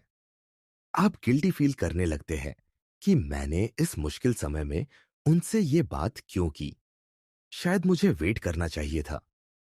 आप उन्हें कंफर्ट करने लगते हैं instead of getting comfort for your own hurt. Manipulator ने सक्सेसफुली आपके लेजिटिमेट ग्रीवेंस को इनवैलिडेट कर दिया और खुद को सेंटर ऑफ सिंपैथी बना लिया। पिटी प्ले में एक सोफिस्टिकेटेड एलिमेंट है, स्ट्रैटेजिक वल्नरेबिलिटी का यूज। मैनिपुलेटर एग्जैक्टली जानता है कब और कितना वल्नरेबल होना है मैक्सिमम इफेक्ट के लिए। जब उन्हें कुछ चाहिए होता है, पैसे, हेल्प, अटेंशन, तो वो अपनी ट्रैजिक बैक स्टोरी शेयर करते हैं। वो बताते हैं कि बचपन में उनके साथ क्या हुआ, उनकी हेल्थ इश्यूज क्या है, उनकी फाइनेंशियल स्ट्रगल्स कितनी बड़ी है। ये सब बातें पार्शियली ट्रू भी हो सकती है, लेकिन इन्हें स्पेसिफिकली इस्तेमाल किया जाता है आपको मैनिपुलेट करने के लिए। आप सोचते हैं कि अगर मैं इस टाइम उनकी हेल्प नहीं करूंगी तो मैं कैसी इंसेंसिटिव पर्सन हूं, उन्होंने मेरे साथ इतना शेयर किया है और मैं उनके डिफिकल्ट टाइम में उनका साथ नहीं दूंगी। आपकी एम्पैथी एक्टिवेट हो जाती है और आप वो चीजें कर देते हैं जो नॉर्मली आप नहीं करते। आप पैसे दे देते हैं जो आप अफोर्ड नहीं कर सकते। आप बाउंड्रीज कॉम्प्रोमाइज कर देते हैं जो आपने सेट की थी। आप एक्सक्यूजेस बना देते हैं उनके बैड बिहेवियर के लिए, क्योंकि आखिर वो इतना कुछ तो झेल रहे हैं। लॉन्ग टर्म में पिटी प्ले एक एग्जॉस्टिंग डायनेमिक क्रिएट करता है जहां आप परमानेंट केयर टेकर बन जाते हैं। आपकी पूरी रिलेशनशिप इस बात के अराउंड रिवॉल्व करती है कि उनकी प्रॉब्लम्स को कैसे सॉल्व किया जाए, उन्हें कैसे खुश रखा जाए, उन्हें कैसे सपोर्ट किया जाए। आपकी अपनी नीड्स, आपकी अपनी प्रॉब्लम्स, आपकी अपनी इमोशंस सब बैकग्राउंड में चली जाती है, क्योंकि हमेशा उनकी क्राइसिस ज्यादा अर्जेंट होती है, उनका पेन ज्यादा डीप होता है। अगर आप कभी अपनी प्रॉब्लम्स के बारे में बात करते हैं तो वो या तो उसे मिनिमाइज कर देते हैं या फिर अपनी बिगर प्रॉब्लम के बारे में बात शुरू कर देते हैं। आप कहते हैं कि आज ऑफिस में मेरा बुरा दिन गया, और वो कहते हैं कि तुम्हें तो कम से कम जॉब तो है, मैं तो अनएम्प्लॉयड हूं और कोई मुझे हायर नहीं कर रहा। सडनली आपकी प्रॉब्लम इनवैलिड लगने लगती है और आप फिर से उनकी प्रॉब्लम्स को एड्रेस करने में लग जाते हैं। आप रियलाइज करते हैं कि इस रिलेशनशिप में इमोशनल सपोर्ट एक वन वे स्ट्रीट है। आप कॉन्स्टेंटली दे रहे हैं लेकिन कभी रिसीव नहीं कर रहे। और जब आप इस इनइक्वालिटी के बारे में बात करते हैं तो फिर से वो विक्टिम मोड में चले जाते हैं और आपको बताते हैं कि आप उनसे बहुत एक्सपेक्ट कर रहे हैं जबकि वो ऑलरेडी इतना स्ट्रगल कर रहे हैं। आप फंस जाते हैं एक ऐसी रिलेशनशिप में जहां आप गिव गिव गिव करते रहते हैं और बदले में सिर्फ गिल्ट मिलती है जब भी आप कुछ वापस एक्सपेक्ट करते हैं। Chapter 8, baiting and provocation. कभी आपने नोटिस किया है कि कुछ लोग एग्जैक्टली जानते हैं कि कौन सी बात कहे या क्या करे जो आपको ट्रिगर कर दे। वो आपके सेंसिटिव टॉपिक्स को जानते हैं, आपकी इनसिक्योरिटीज को जानते हैं और वो डिलिबरेटली उन बटन्स को प्रेस करते हैं। बेटिंग एंड प्रोवोकेशन एक कैलकुलेटेड मैनिपुलेशन है जहां पर्सन आपको इंटेंशनली प्रोवोक करता है ताकि आप इमोशनल रिएक्शन दे, और फिर वो आपके उस रिएक्शन को यूज करता है आपके अगेंस्ट। मैनिपुलेटर एक फिशरमैन की तरह होता है जो केयरफुली बेट डालता है और वेट करता है कि आप बाइट करो। जब आप रिएक्ट करते हैं तो वो इमीडिएटली आपको पॉइंट आउट करता है कि देखो तुम कितने इरेशनल हो, कितने इमोशनल हो, कितने अनस्टेबल हो। वो अपने आप को काल्म और रीजनेबल प्रेजेंट करता है, जबकि आप क्रेजी और आउट ऑफ कंट्रोल दिखते हैं। ये एक ब्रिलियंट ट्रैप है, क्योंकि इससे मैनिपुलेटर अपने प्रोवोकेटिव बिहेवियर की रिस्पॉन्सिबिलिटी से एस्केप कर जाता है और सारा ब्लेम आपके रिएक्शन पर आ जाता है। बेटिंग की टेक्निक बहुत सटल हो सकती है या बहुत ऑब्वियस, लेकिन हमेशा इंटेंशनल होती है। सटल बेटिंग में मैनिपुलेटर छोटी छोटी चीजें करता है जो आपको इरिटेट करती है। वो डिलिबरेटली वो काम नहीं करता जो उसने करने का प्रॉमिस किया था, जानते हुए कि इससे आपको फ्रस्ट्रेशन होगी। वो पैसिव एग्रेसिव कमेंट्स करता है, सार्कास्टिक रिमार्क्स देता है, या फिर आपकी अचीवमेंट्स को अंडरमाइन करता है। वो एग्जैक्टली जानता है कि कौन सा टॉपिक सेंसिटिव है आपके लिए और डिलिबरेटली उसी टॉपिक को कॉन्वर्सेशन में लाता है। अगर आपको अपने वेट के बारे में इनसिक्योरिटी है, तो वो कैजुअली मेंशन करेगा कि उसकी कोवर्कर जिम जाती है और कितनी फिट दिखती है। अगर आपको अपनी जॉब के बारे में एंग्जाइटी है, तो वो कहेगा कि उसके फ्रेंड की तो इतनी अच्छी सैलरी है। ये सब कमेंट्स सीमिंगली इनोसेंट होते हैं। अगर आप रिएक्ट करें, तो वो कह सकता है कि वो तो बस बात कर रहा था, कि आप ओवर सेंसिटिव हो रहे हैं। मोर ऑब्वियस बेटिंग में मैनिपुलेटर डायरेक्टली प्रोवोकेटिव बिहेवियर करता है। वो जानबूझकर वो चीज करता है जिसके बारे में आपने स्पेसिफिकली कहा था कि आपको अनकंफर्टेबल फील होता है। अगर आपने कहा था कि आपको उनके एक्स से बात करने में प्रॉब्लम है, तो वो डिलिबरेटली आपके सामने एक्स को कॉल करेगा या उसके बारे में बात करेगा। अगर आपने बाउंड्री सेट की थी कि वो आपके पर्सनल बिलोंगिंग्स बिना पूछे ना यूज करे, तो वो एग्जैक्टली वही करेगा। वो आपको टेस्ट कर रहा होता है, देख रहा होता है कि आप कैसे रिएक्ट करते हैं। और जब आप इवेंचुअली फ्रस्ट्रेटेड होकर रिएक्ट करते हैं, चाहे आप रेज योर वॉइस करें, चाहे आप इमोशनल हो जाए, चाहे आप अपसेट हो जाए, वो इमीडिएटली फ्लिप द स्क्रिप्ट करता है। सडनली वो काल्म और कंपोज्ड है और आप हिस्टेरिकल और अनरीजनेबल। वो कहता है कि देखो तुम कैसे बात कर रहे हो, मैंने तो कुछ नहीं किया और तुम इतना ओवर रिएक्ट कर रहे हो। इस टेक्निक की रियल जीनियस है कि ये आपको एक डबल बाइंड में फंसा देती है। अगर आप रिएक्ट करते हैं तो आप रॉन्ग है, क्योंकि आप इमोशनल और इरेशनल दिख रहे हैं।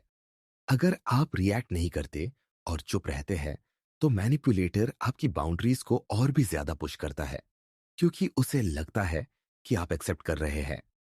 आप एक ऐसी पोजीशन में हैं जहां आप जीत नहीं सकते। समय के साथ आप अपने रिएक्शंस को कंट्रोल करने की कोशिश करते हैं। आप काल्म रहने की कोशिश करते हैं, इवन जब वो आपको डिलिबरेटली प्रोवोक कर रहे होते हैं। लेकिन ये कांस्टेंट सेल्फ कंट्रोल एग्जॉस्टिंग है। आप अपनी जेन्युइन इमोशंस को सप्रेस कर रहे हैं, अपनी लेजिटिमेट एंगर को बॉटल अप कर रहे हैं, क्योंकि आपको डर है कि अगर आप रिएक्ट किए तो वो आपको अनस्टेबल बोलेंगे। आप वॉकिंग ऑन एक्शेल्स फील करने लगते हैं, कॉन्स्टेंटली मॉनिटरिंग करते हैं अपने टोन को, अपने वर्ड्स को, अपने फेशियल एक्सप्रेशंस को। बेटिंग एंड प्रोवोकेशन का लॉन्ग टर्म साइकोलॉजिकल इम्पैक्ट बहुत डैमेजिंग है। जब आपको रिपीटेडली प्रोवोक किया जाता है और फिर आपके रिएक्शंस को अगेंस्ट यू यूज किया जाता है, तो आप अपनी इमोशंस पर ट्रस्ट करना बंद कर देते हैं। आप सोचने लगते हैं कि शायद मैं रियली ओवर रिएक्टिव हूं, शायद मेरी इमोशंस वैलिड नहीं है, शायद मुझे थेरेपी की जरूरत है। मैनिपुलेटर सक्सेसफुली आपको कन्विंस कर देता है कि प्रॉब्लम आपके साथ है, आपके एंगर मैनेजमेंट के साथ है, आपकी इमोशनल स्टेबिलिटी के साथ है। और सबसे डेंजरस बात यह है कि इवेंचुअली आप इतने ट्रिगर्ड हो जाते हैं, इतने फ्रस्ट्रेटेड हो जाते हैं कांस्टेंट प्रोवोकेशन से, कि आप एक्चुअली वो पर्सन बनने लगते हैं जो वो आपको पेंट कर रहा है। साइकोलॉजिस्ट्स इसे रिएक्टिव अब्यूज कहते हैं, जहां विक्टिम इतना पुश किया जाता है कि वो फाइनली रिटेलिएट करता है, और फिर उसी रिटेलिएशन को एविडेंस की तरह यूज किया जाता है कि देखो ये पर्सन कितना अब्यूसिव है। मैनिपुलेटर आपको एक ट्रैप में फंसा देता है जहां आप अपने आप को ही डाउट करने लगते हैं, और वो एग्जैक्टली यही चाहता है, क्योंकि जब आप अपने आप पर डाउट करते हैं तो आप उसे होल्ड अकाउंटेबल नहीं कर सकते। Chapter 9, the moving target of approval. Human psychology में एक फंडामेंटल नीड है अप्रूवल और वैलिडेशन की, खासकर उन लोगों से जिन्हें हम लव करते हैं या रिस्पेक्ट करते हैं। एक हेल्थी रिलेशनशिप में स्टैंडर्ड्स क्लियर होते हैं, एक्सपेक्टेशंस रीजनेबल होते हैं, और जब आप अच्छा काम करते हैं तो आपको एक्नॉलेजमेंट मिलती है। लेकिन मैनिपुलेटर एक बिल्कुल ऑपोजिट गेम खेलता है, जिसे कहते हैं मूविंग टारगेट ऑफ अप्रूवल। इसमें वो कॉन्स्टेंटली अपने स्टैंडर्ड्स और एक्सपेक्टेशंस को चेंज करता रहता है, ताकि आप कभी सक्सीड ना कर पाए, कभी इनफ ना बन पाए। ये एक ऐसा गेम है जिसमें रूल्स लगातार बदलते रहते हैं और आप हमेशा लूजिंग साइड पर रहते हैं, चाहे आप कितनी भी मेहनत कर लें। आज वो आपसे कहते हैं कि उन्हें एक इंडिपेंडेंट पार्टनर चाहिए जो अपनी लाइफ जिए, और जब आप अपने फ्रेंड्स के साथ प्लान्स बनाते हैं तो वो अपसेट हो जाते हैं कि आप उन्हें नेग्लेक्ट कर रहे हैं। फिर जब आप ज्यादा टाइम उनके साथ बिताने लगते हैं तो वो कहते हैं कि आप क्लिंगी हो रहे हैं और उन्हें स्पेस चाहिए। आप एक मेज में फंसे हुए हैं जहां हर डायरेक्शन में वॉल है।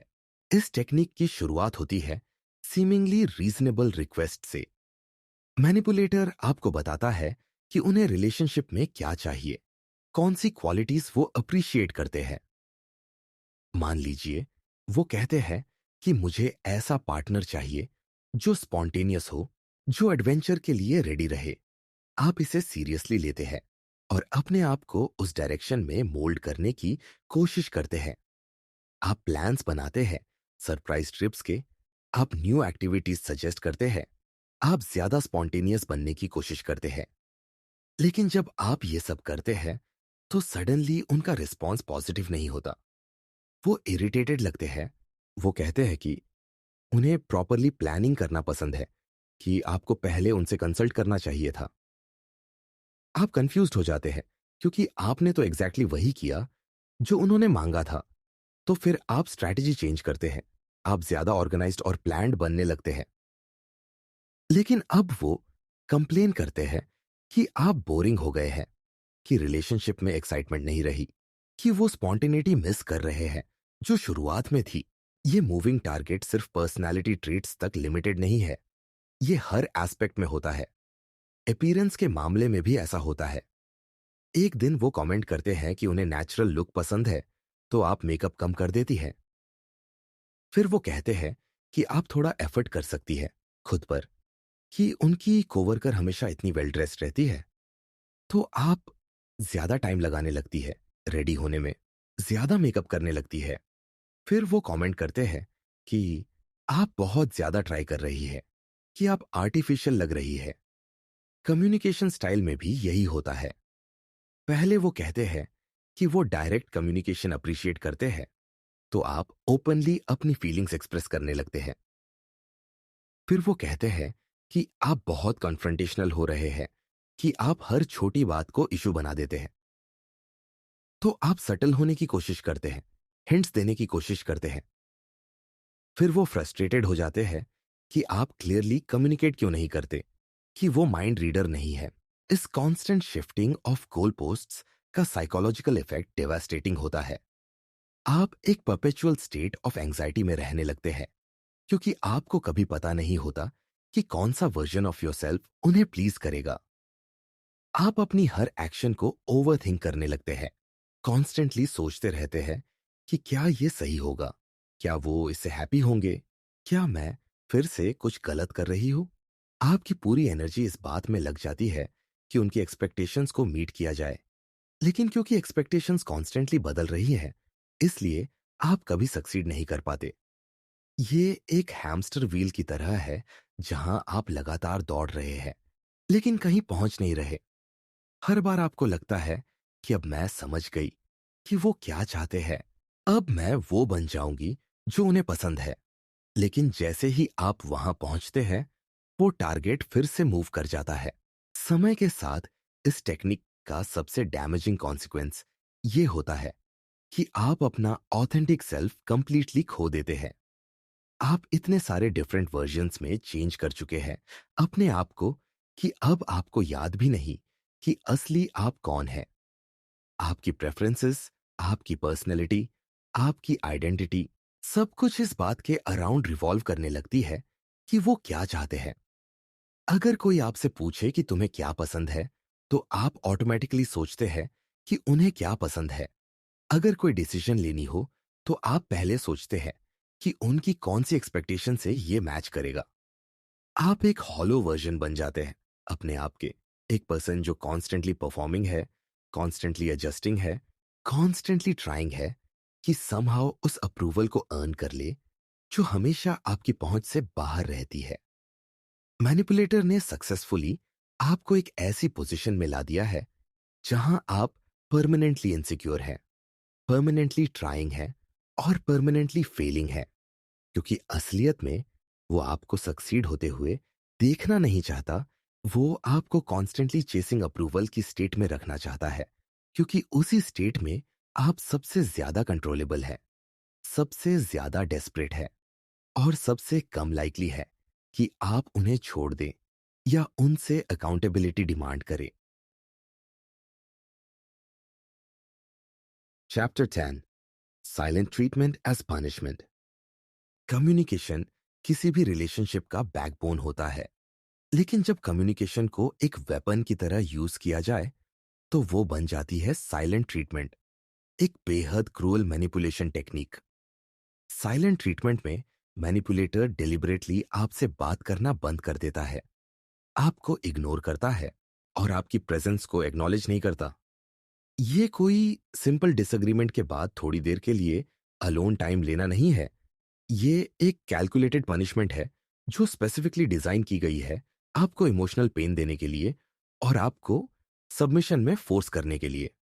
जब आप किसी से प्यार करते हैं और वो सडनली आपको ट्रीट करने लगता है जैसे आप एग्जिस्ट ही नहीं करते, तो वो फीलिंग अनबेरेबल होती है। आप उनसे बात करने की कोशिश करते हैं, लेकिन वो आपकी तरफ देखते भी नहीं। आप मैसेजेस भेजते हैं, लेकिन कोई रिप्लाई नहीं आता।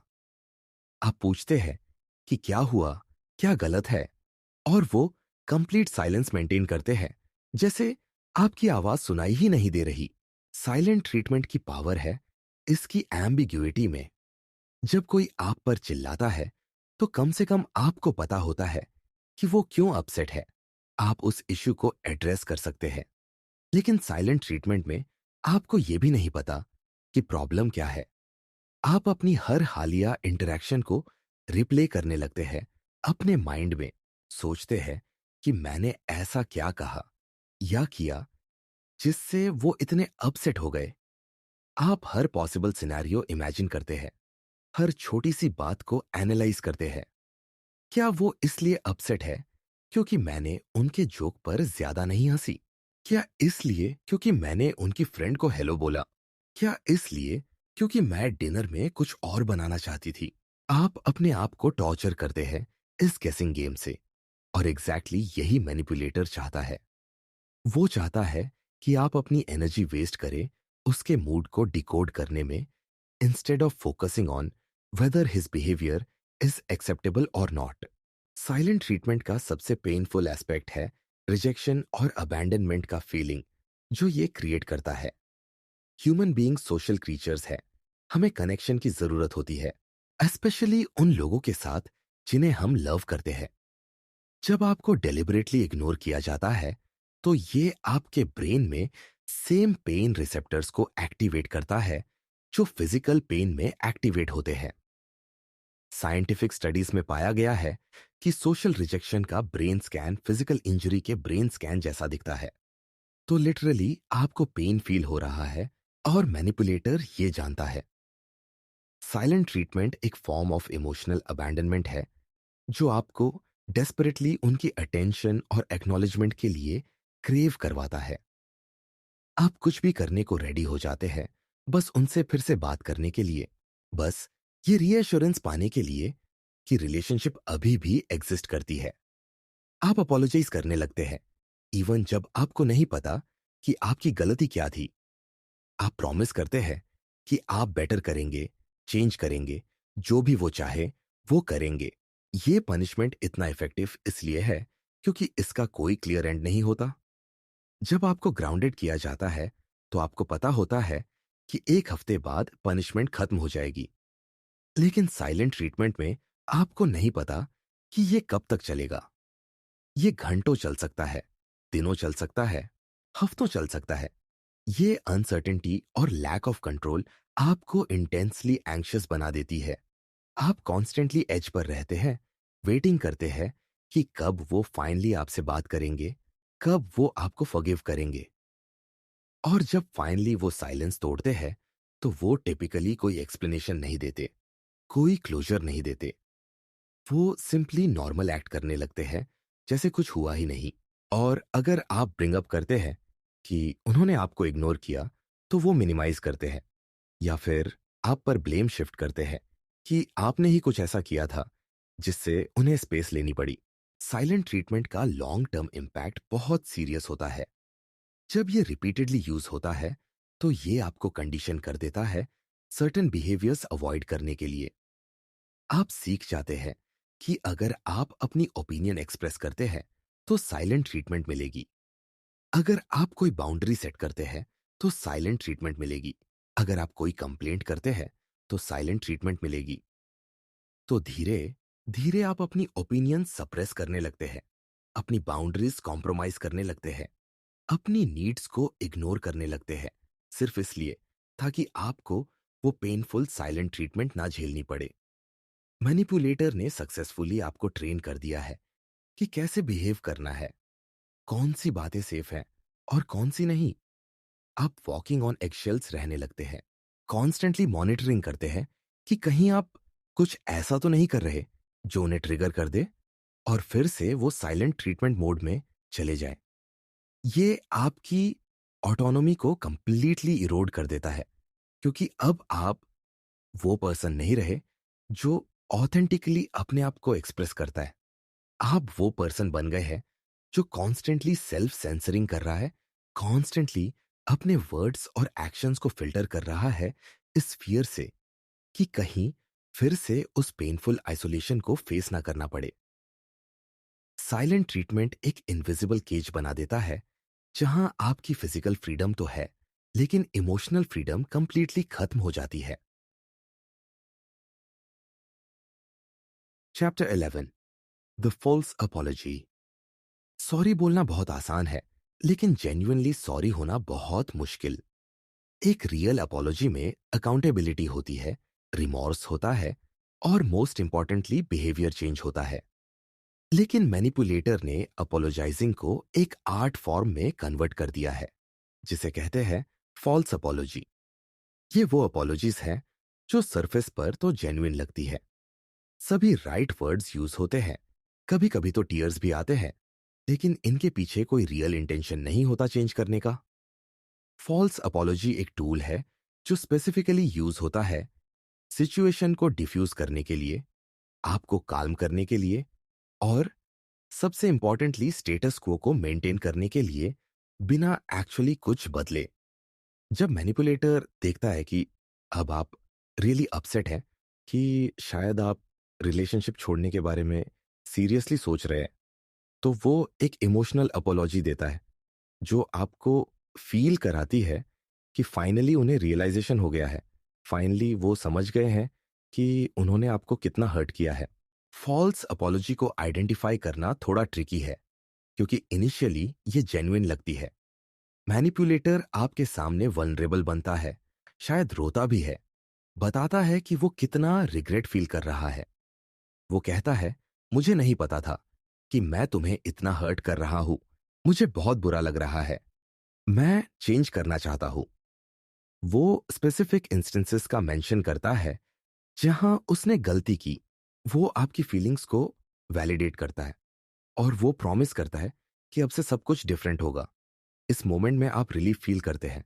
आपको लगता है कि फाइनली ब्रेक थ्रू आया है, कि उन्होंने अंडरस्टैंड किया है और अब सब ठीक हो जाएगा। आप उन्हें फॉरगिव कर देते हैं। आप उन्हें एक और चांस दे देते हैं, क्योंकि आप सोचते हैं कि जो पर्सन इतना जेन्युइनली सॉरी है, वो श्योरली चेंज करेगा। लेकिन फिर कुछ दिन या कुछ हफ्ते बीतते हैं और स्लोली वो वापस उसी पैटर्न में आने लगते हैं। वही बिहेवियर्स फिर से स्टार्ट होते हैं। वही इश्यूज फिर से सरफेस करते हैं। फॉल्स अपॉलॉजी की एक कॉमन वेरिएशन है कंडीशनल अपॉलॉजी। इसमें सॉरी बोलने के साथ साथ कोई जस्टिफिकेशन या एक्सक्यूज अटैच होता है, जो एक्चुअली रिस्पॉन्सिबिलिटी को डाइल्यूट कर देता है। वो कहते हैं, मुझे सॉरी है कि मैंने तुम पर चिल्लाया, लेकिन मैं बहुत स्ट्रेस था। मुझे सॉरी है कि मैंने तुम्हें इग्नोर किया, लेकिन तुमने मुझे अपसेट किया था। मुझे सॉरी है कि मैं लेट आया, लेकिन ट्रैफिक बहुत था।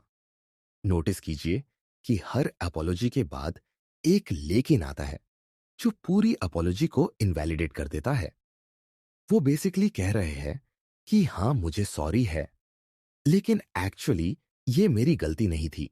सर्कमस्टांसेस की वजह से हुआ या तुम्हारी वजह से हुआ। ये टेक्निकली अपॉलॉजी है, लेकिन प्रैक्टिकली ये ब्लेम शिफ्टिंग है, जो अपॉलॉजी के डिस्गाइज में आ रही है। एक और टाइप है नॉन अपॉलॉजी अपॉलॉजी, जहां वो कहते हैं, मुझे सॉरी है अगर तुम्हें बुरा लगा, या मुझे सॉरी है कि तुमने ऐसा फील किया। ये एक्चुअली अपॉलॉजी नहीं है। ये एक सटल वे है आपको बताने का कि प्रॉब्लम आपकी परसेप्शन के साथ है, उनके एक्शन के साथ नहीं। फॉल्स अपॉलॉजी का पैटर्न समझने के लिए आपको एक्शंस देखने होंगे, सिर्फ वर्ड्स नहीं। एक जेन्युइन अपॉलॉजी के बाद बिहेवियर चेंज आता है। पर्सन एक्टिवली स्टेप्स लेता है वो मिस्टेक्स ना रिपीट करने के लिए। अगर उन्होंने प्रॉमिस किया कि वो अब आपको इंटरप्ट नहीं करेंगे, तो कॉन्वर्सेशन में आप देखते हैं कि वो कॉन्शियसली एफर्ट कर रहे हैं आपको कंप्लीटली सुनने का। अगर उन्होंने कहा कि वो टाइम पर आएंगे, तो वो एक्चुअली पंक्चुअल होने लगते हैं। लेकिन फॉल्स अपोलॉजी के बाद कुछ नहीं बदलता। मैनिपुलेटर ने सिर्फ वर्ड्स यूज किए सिचुएशन को डिफ्यूज करने के लिए, आपको पैसिफाई करने के लिए। उनका इंटेंशन कभी था ही नहीं जेन्युइनली चेंज करने का। इंटेंशन था बस आपको थोड़ी देर के लिए काल्म करने का, ताकि आप उन्हें छोड़ ना दें। और क्योंकि उनकी अपोलॉजी इतनी कन्विंसिंग थी, क्योंकि उन्होंने सही इमोशनल नोट्स हिट किए, आप उन पे फिर से ट्रस्ट कर बैठे। और अब जब सेम पैटर्न रिपीट हो रहा है, तो आप कंफ्यूज्ड है कि क्या रियली वो चेंज करना चाहते थे लेकिन कर नहीं पाए, या क्या पूरी अपोलॉजी ही फेक थी। समय के साथ रिपीटेड फॉल्स अपोलॉजीज एक डिस्ट्रक्टिव साइकिल क्रिएट करती है। हर बार जब कोई मेजर इशू होता है, मैनिपुलेटर एक इमोशनल अपोलॉजी देता है और आप फॉरगिव कर देते हैं, होपिंग कि इस बार सच में चीजें बदलेंगी। लेकिन हर बार सेम पैटर्न रिपीट होता है। ये साइकिल आपको इमोशनली एग्जॉस्ट कर देती है, क्योंकि हर अपोलॉजी के साथ आपको होप मिलती है और हर रिपीटिशन के साथ वो होप टूट जाती है। आप एक इमोशनल रोलर कोस्टर पर हैं, जहां आप हाई से लो और फिर हाई पर जाते रहते हैं। इवेंचुअली आप सिनिकल होने लगते हैं। जब वो अपोलोजाइज करते हैं, तो आप इंटरनली सोचते हैं कि ये फिर से वही ड्रामा है। लेकिन साथ ही एक पार्ट ऑफ यू चाहता है कि शायद इस बार सच में वो मीन कर रहे हैं। ये कांस्टेंट डिसअपॉइंटमेंट आपकी एबिलिटी को डैमेज कर देती है ट्रस्ट करने की, ना सिर्फ उन पर, बल्कि जनरली लोगों पर। आप स्केप्टिकल बन जाते हैं एपोलॉजीज के बारे में, इवन जेन्युइन वंस के बारे में भी। और सबसे सैड पार्ट यह है कि आप इतनी बार फॉरगिव कर चुके हैं, इतनी बार चांसेस दे चुके हैं, कि अब आप गिल्टी फील करने लगते हैं कि शायद प्रॉब्लम मेरे साथ है, कि मैं मूव ऑन नहीं कर पा रहा, कि मैं पास्ट को जाने नहीं दे रहा। मैनिपुलेटर सक्सेसफुली आपको कन्विंस कर देता है कि उनकी रिपीटेड मिस्टेक्स के बावजूद फॉल्ट आपके साथ है, कि आप अनफॉरगिविंग हैं, कि आप ग्रजेस होल्ड करते हैं, कि आप उन्हें इंप्रूव होने का प्रॉपर चांस नहीं दे रहे। Chapter 12, information control. Knowledge is power. और जब किसी के पास आपकी इंफॉर्मेशन का कंट्रोल होता है, तो उसके पास आपकी रियलिटी का कंट्रोल होता है। इंफॉर्मेशन कंट्रोल एक सोफिस्टिकेटेड मैनिपुलेशन टेक्निक है, जहां मैनिपुलेटर सिस्टमैटिकली आपकी एक्सेस को रिस्ट्रिक्ट करता है, बाहरी पर्सपेक्टिव्स, रिलेशनशिप्स और इंफॉर्मेशन सोर्सेस तक। ये आइसोलेशन का एक सटल फॉर्म है, जो डिस्गाइज होता है केयर और प्रोटेक्शन के रूप में। शुरुआत में मैनिपुलेटर आपको बताता है कि वो आपकी इतनी परवाह करता है कि उसे दूसरे लोग पसंद नहीं जो आपको हर्ट कर सकते हैं या मिसलीड कर सकते हैं। वो कहता है कि तुम्हारे कुछ फ्रेंड्स अच्छे नहीं हैं, वो तुम्हारा फायदा उठाते हैं। मैं नहीं चाहता कि कोई तुम्हें हर्ट करे। इनिशियली ये प्रोटेक्टिव कंसर्न लगता है। आपको अच्छा लगता है कि कोई है जो आपकी इतनी केयर करता है। लेकिन धीरे धीरे आप रियलाइज करते हैं कि जिन लोगों के बारे में वो नेगेटिव बोल रहे हैं, वो बेसिकली आपके सभी क्लोज रिलेशनशिप्स हैं, और जो लोग उन्हें अप्रूव करते हैं वो अक्सर उनके ही फ्रेंड्स होते हैं, या ऐसे लोग होते हैं जिनका आप पर कोई सिग्निफिकेंट इन्फ्लुएंस नहीं है। इंफॉर्मेशन कंट्रोल की एक मेजर एस्पेक्ट है कम्युनिकेशन मॉनिटरिंग। मैनिपुलेटर धीरे धीरे आपके फोन को चेक करना शुरू करता है, आपके मैसेजेस पढ़ता है, आपकी कॉल्स के बारे में क्वेश्चंस पूछता है। शुरुआत में वो इसे ट्रांसपेरेंसी और ट्रस्ट के नाम पर जस्टिफाई करता है। वो कहता है कि हेल्थी रिलेशनशिप्स में कोई सीक्रेट्स नहीं होते, कि अगर तुम्हारे पास छुपाने के लिए कुछ नहीं है तो मुझे तुम्हारा फोन देखने में क्या प्रॉब्लम है। ये आर्ग्यूमेंट इतना लॉजिकल लगता है कि आप अपनी डिस्कंफर्ट को इग्नोर कर देते हैं और अलाउ कर देते हैं। लेकिन जल्दी ये मॉनिटरिंग इन्वेसिव बन जाती है। वो हर मैसेज का एक्सप्लेनेशन मांगता है, हर कॉल के बारे में पूछता है कि किसने किया और क्यों किया। अगर आप अपने फ्रेंड से बात कर रहे हैं तो वो बीच में आकर पूछता है कि क्या बात हो रही है, या फिर बाद में डिटेल्ड अकाउंट मांगता है पूरी कॉन्वर्सेशन का। ये कांस्टेंट सर्वेलेंस आपको सेल्फ कॉन्शियस बना देता है। आप नेचुरली अपनी बातचीत को सेंसर करने लगते हैं, क्योंकि आपको पता है कि बाद में हर वर्ड का हिसाब देना पड़ेगा। धीरे धीरे मैनिपुलेटर आपके रिलेशनशिप्स को एक्टिवली अंडरमाइन करना शुरू करता है। जब भी आप अपने फ्रेंड्स या फैमिली के साथ टाइम बिताते हैं, वो कुछ ना कुछ ड्रामा क्रिएट करता है। या तो वो पहले से ही फाइट करता है ताकि आप गिल्टी फील करें जाने से पहले, या फिर जब आप वहां होते हैं तो वो इमरजेंसी मैसेजेस भेजता है जो आपको डिस्ट्रैक्टेड रखती है, या फिर जब आप वापस आते हैं तो वो कोल्ड और डिस्टेंट होता है, जिससे आपकी पूरी आउटिंग का एंजॉयमेंट खराब हो जाता है। इवेंचुअली आप ये पैटर्न समझ जाते हैं कि हर बार जब आप दूसरे लोगों से मिलते हैं तो इसका इमोशनल प्राइस चुकाना पड़ता है। तो आप नेचुरली अपने सोशल इंटरेक्शंस को रिड्यूस करने लगते हैं, क्योंकि आफ्टरवर्ड्स का ड्रामा इसके वर्थ नहीं लगता। मैनिपुलेटर ने सक्सेसफुली आपको आइसोलेट कर दिया है, बिना डायरेक्टली आपको कहे कि आप दूसरे लोगों से ना मिलो। आपने खुद ही ये डिसीजन लिया है, क्योंकि कॉन्सिक्वेंसेस अनबेरेबल हो गए थे। ये एक ब्रिलियंट ट्रैप है, क्योंकि अगर कोई बाद में पूछे कि क्या वो आपको अपने फ्रेंड से मिलने से रोकता है, तो टेक्निकली उसका आंसर होगा नहीं, आपने खुद कम मिलना चूज किया। इंफॉर्मेशन कंट्रोल का एक और डिमेंशन है narrative control. Manipulator carefully control करता है कि बाहरी दुनिया को आपकी रिलेशनशिप के बारे में क्या दिखता है और क्या इंफॉर्मेशन आप तक पहुंचती है। अगर आपके फ्रेंड्स या फैमिली कोई कंसर्न एक्सप्रेस करते हैं उसके बिहेवियर के बारे में, तो वो उन्हें विलेन बना देता है। वो कहता है कि वो लोग जेलस हैं हमारी रिलेशनशिप से, कि वो तुम्हें मैनिपुलेट कर रहे हैं, कि वो हमें अलग करना चाहते हैं। वो अपनी साइड ऑफ स्टोरी इतनी कन्विंसिंगली प्रेजेंट करता है कि आप डाउट करने लगते हैं अपने लव्ड वंस की इंटेंशंस को। साथ ही वो केयरफुली क्यूरेट करता है कि आप किस तरह की इंफॉर्मेशन कंज्यूम करते हैं। अगर आप कोई आर्टिकल पढ़ते हैं टॉक्सिक रिलेशनशिप्स के बारे में या मैनिपुलेशन के बारे में, तो वो उसे डिसमिस कर देता है कि ये सब फेमिनिस्ट प्रोपेगेंडा है या साइकोलॉजिकल नॉनसेंस है। वो ऑल्टरनेटिव सोर्सेस सजेस्ट करता है जो उसके वर्ल्ड व्यू को सपोर्ट करते हैं। धीरे धीरे आपकी पूरी इंफॉर्मेशन डाइट वही बन जाती है जो वो चाहता है कि आप कंज्यूम करें। लॉन्ग टर्म में इंफॉर्मेशन कंट्रोल का इम्पैक्ट डेवास्टेटिंग होता है, क्योंकि ये आपको एक बबल में ट्रैप कर देता है जहां सिर्फ मैनिपुलेटर की वर्जन ऑफ रियलिटी एग्जिस्ट करती है। जब आपके पास बाहरी पर्सपेक्टिव्स नहीं होते, जब आपके पास कोई नहीं होता जिससे आप अपनी एक्सपीरियंसेस को वैलिडेट करा सके, तो आप कंप्लीटली डिपेंडेंट हो जाते हैं मैनिपुलेटर की इंटरप्रिटेशन पर कि क्या नॉर्मल है और क्या नहीं। अगर वो कहता है कि सब रिलेशनशिप्स में ये होता है, तो आपके पास कोई रेफरेंस पॉइंट नहीं है इसे चैलेंज करने का।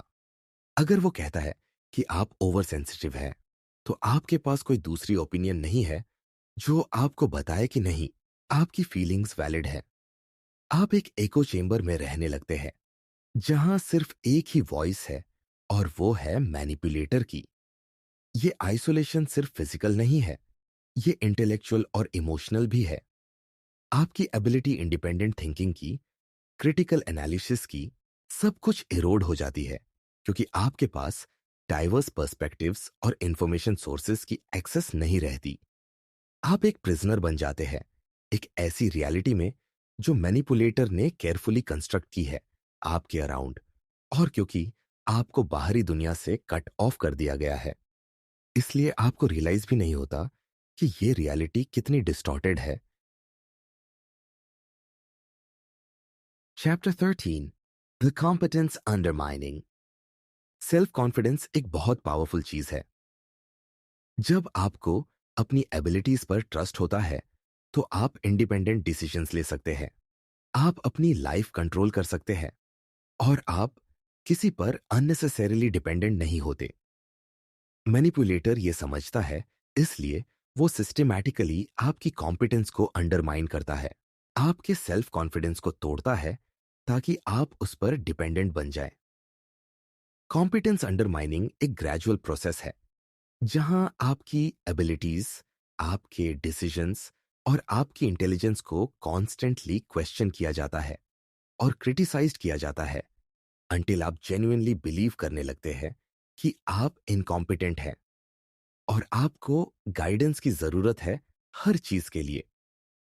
शुरुआत बहुत सटल होती है, शायद एक कैजुअल कमेंट जैसे कि तुम श्योर हो कि तुम ये कर सकती हो, या मुझे लगता है तुमने ये गलत समझा है।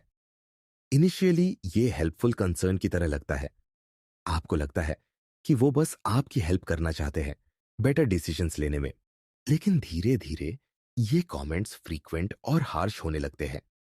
हर डिसीजन जो आप लेते हैं, हर प्लान जो आप बनाते हैं, हर आइडिया जो आप प्रेजेंट करते हैं, उसमें वो फ्लॉज ढूंढते हैं। अगर आप कहते हैं कि आप अपने करियर में एक पर्टिकुलर डायरेक्शन लेना चाहते हैं, तो वो बताते हैं कि वो रियलिस्टिक नहीं है, कि तुम में वो स्किल्स नहीं है, कि तुम शायद फेल हो जाओगे। अगर आप कोई परचेस करते हैं, तो वो क्रिटिसाइज करते हैं कि ये वेस्टफुल था या इम्प्रैक्टिकल था। अगर आप अपने फैमिली के साथ कोई इश्यू हैंडल करते हैं, तो वो बताते हैं कि तुमने वो सिचुएशन कंप्लीटली गलत हैंडल किया, तुम्हें मेरी एडवाइस लेनी चाहिए थी। हर इंस्टेंस में मैसेज सेम है कि तुम्हारी जजमेंट खराब है, तुम्हारी डिसीजंस क्वेश्चनेबल हैं, और तुम्हें मेरी गाइडेंस की जरूरत है। ये कांस्टेंट क्रिटिसिज्म एक ड्रिपिंग वाटर की तरह काम करता है जो स्लोली स्टोन को इरोड करता है। इनिशियली आपको अपनी एबिलिटीज पर कॉन्फिडेंस था, लेकिन जब रिपीटेडली आपको बताया जाता है कि आप गलत हैं, तो वो कॉन्फिडेंस शेक होना शुरू हो जाता है। कॉम्पिटेंस अंडरमाइनिंग का एक पर्टिकुलरली डैमेजिंग फॉर्म है gaslighting around your capabilities. Manipulator ऐसी सिचुएशंस क्रिएट करता है जहां आप एक्चुअली फेल हो या कंफ्यूज्ड हो, और फिर वो उसे एविडेंस की तरह यूज करता है कि आप इनकॉम्पिटेंट है। उदाहरण के लिए, वो आपको कोई टास्क के लिए अनक्लियर इंस्ट्रक्शंस देता है, और जब आप उसे उनके एक्सपेक्टेशंस के अकॉर्डिंग कंप्लीट नहीं कर पाते, तो वो फ्रस्ट्रेटेड होता है और कहता है कि देखो, इतनी सिंपल चीज भी तुम नहीं कर सकती। या वो डिलिबरेटली आपकी चीजों को मिसप्लेस करता है, और जब आप उन्हें ढूंढ नहीं पाते, तो कहता है कि तुम कितनी डिसऑर्गेनाइज्ड हो, तुम्हें अपनी चीजों का ध्यान नहीं रहता। वो आपको कंफ्यूज करता है कॉन्ट्रडिक्टरी इंफॉर्मेशन देकर। और फिर जब आप कंफ्यूज्ड होते हैं तो कहता है कि तुम्हें तो बेसिक चीजें भी समझ नहीं आती। ये सैबोटाज है, जो डिस्गाइज होता है आपकी इनकॉम्पिटेंस के रूप में। आपको लगने लगता है कि शायद वो सही कह रहे हैं, शायद मैं रियली इतनी केपेबल नहीं हूं जितना मैं सोचती थी। ग्रेजुअली आप अपनी डिसीजन मेकिंग एबिलिटी पर ट्रस्ट करना बंद कर देते हैं। जब भी कोई डिसीजन लेनी होती है, चाहे वो छोटी हो या बड़ी, आप ऑटोमेटिकली उनसे पूछने लगते हैं कि क्या ये सही है, क्या मुझे ये करना चाहिए। आप अपने जजमेंट पर रिलाई करना छोड़ देते हैं और उनके अप्रूवल की वेट करने लगते हैं हर चीज के लिए। क्या मैं ये ड्रेस पहनूं? क्या मैं इस पर्सन से दोस्ती करूं? क्या मैं ये जॉब ले लूं? हर क्वेश्चन का आंसर आप उनसे पूछने लगते हैं। मैनिपुलेटर ने सक्सेसफुली आपको एक डिपेंडेंट चाइल्ड की तरह बना दिया है, जो हर डिसीजन के लिए पेरेंट की परमिशन चाहता है। ये डिपेंडेंसी उसे इमेंस पावर देती है आपके ओवर, क्योंकि अब आप अपनी लाइफ में कोई भी सिग्निफिकेंट मूव उसके अप्रूवल के बिना नहीं कर सकते। और सबसे डेंजरस बात यह है कि ये डिपेंडेंसी अब इंटरनलाइज्ड हो चुकी है। आप जेन्युइनली बिलीव करने लगे हैं कि आप इनकेपेबल हैं, कि आपको गाइडेंस की जरूरत है, कि अकेले आप सरवाइव नहीं कर सकते। समय के साथ कॉम्पिटेंस अंडरमाइनिंग आपकी एंटायर आइडेंटिटी को रीशेप कर देता है। वो पर्सन जो पहले कॉन्फिडेंट था, इंडिपेंडेंट था, केपेबल था, अब एक इनसिक्योर और डिपेंडेंट पर्सन बन गया है, जो कॉन्स्टेंटली डाउट करता है अपनी हर कैपेबिलिटी को। आप सिंपल टास्क को भी इंटिमिडेटिंग फील करने लगते हैं, क्योंकि आपको लगता है कि शायद मैं इसे गलत कर दूंगी। आप न्यू चैलेंजेस लेने से डरने लगते हैं, क्योंकि आपको लगता है कि मैं फेल हो जाऊंगी। आप अपनी ओपिनियंस एक्सप्रेस करने से हेजिटेट करने लगते हैं, क्योंकि आपको लगता है कि शायद मैं गलत हूं।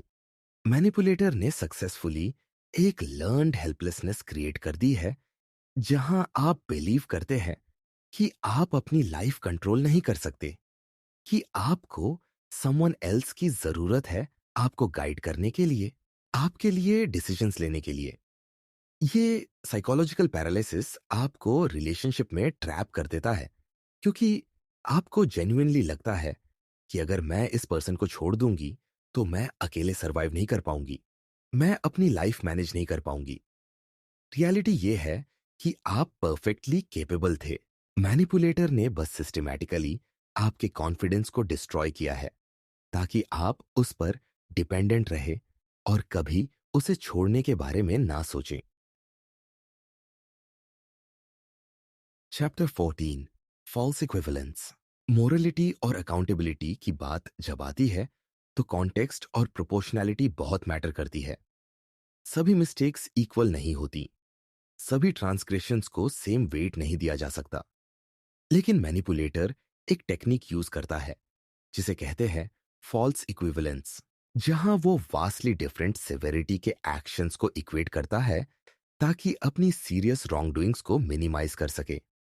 जब आप उन्हें कॉन्फ्रंट करते हैं किसी मेजर बिट्रेयल के लिए, किसी सिग्निफिकेंट हार्म के लिए जो उन्होंने आपको पहुंचाया है, तो वो इमीडिएटली आपकी कोई माइनर मिस्टेक को ब्रिंग अप करते हैं और कहते हैं कि हम दोनों ने गलतियां की है, हम दोनों इम्परफेक्ट हैं, तो क्यों सिर्फ मुझे ब्लेम कर रही हो।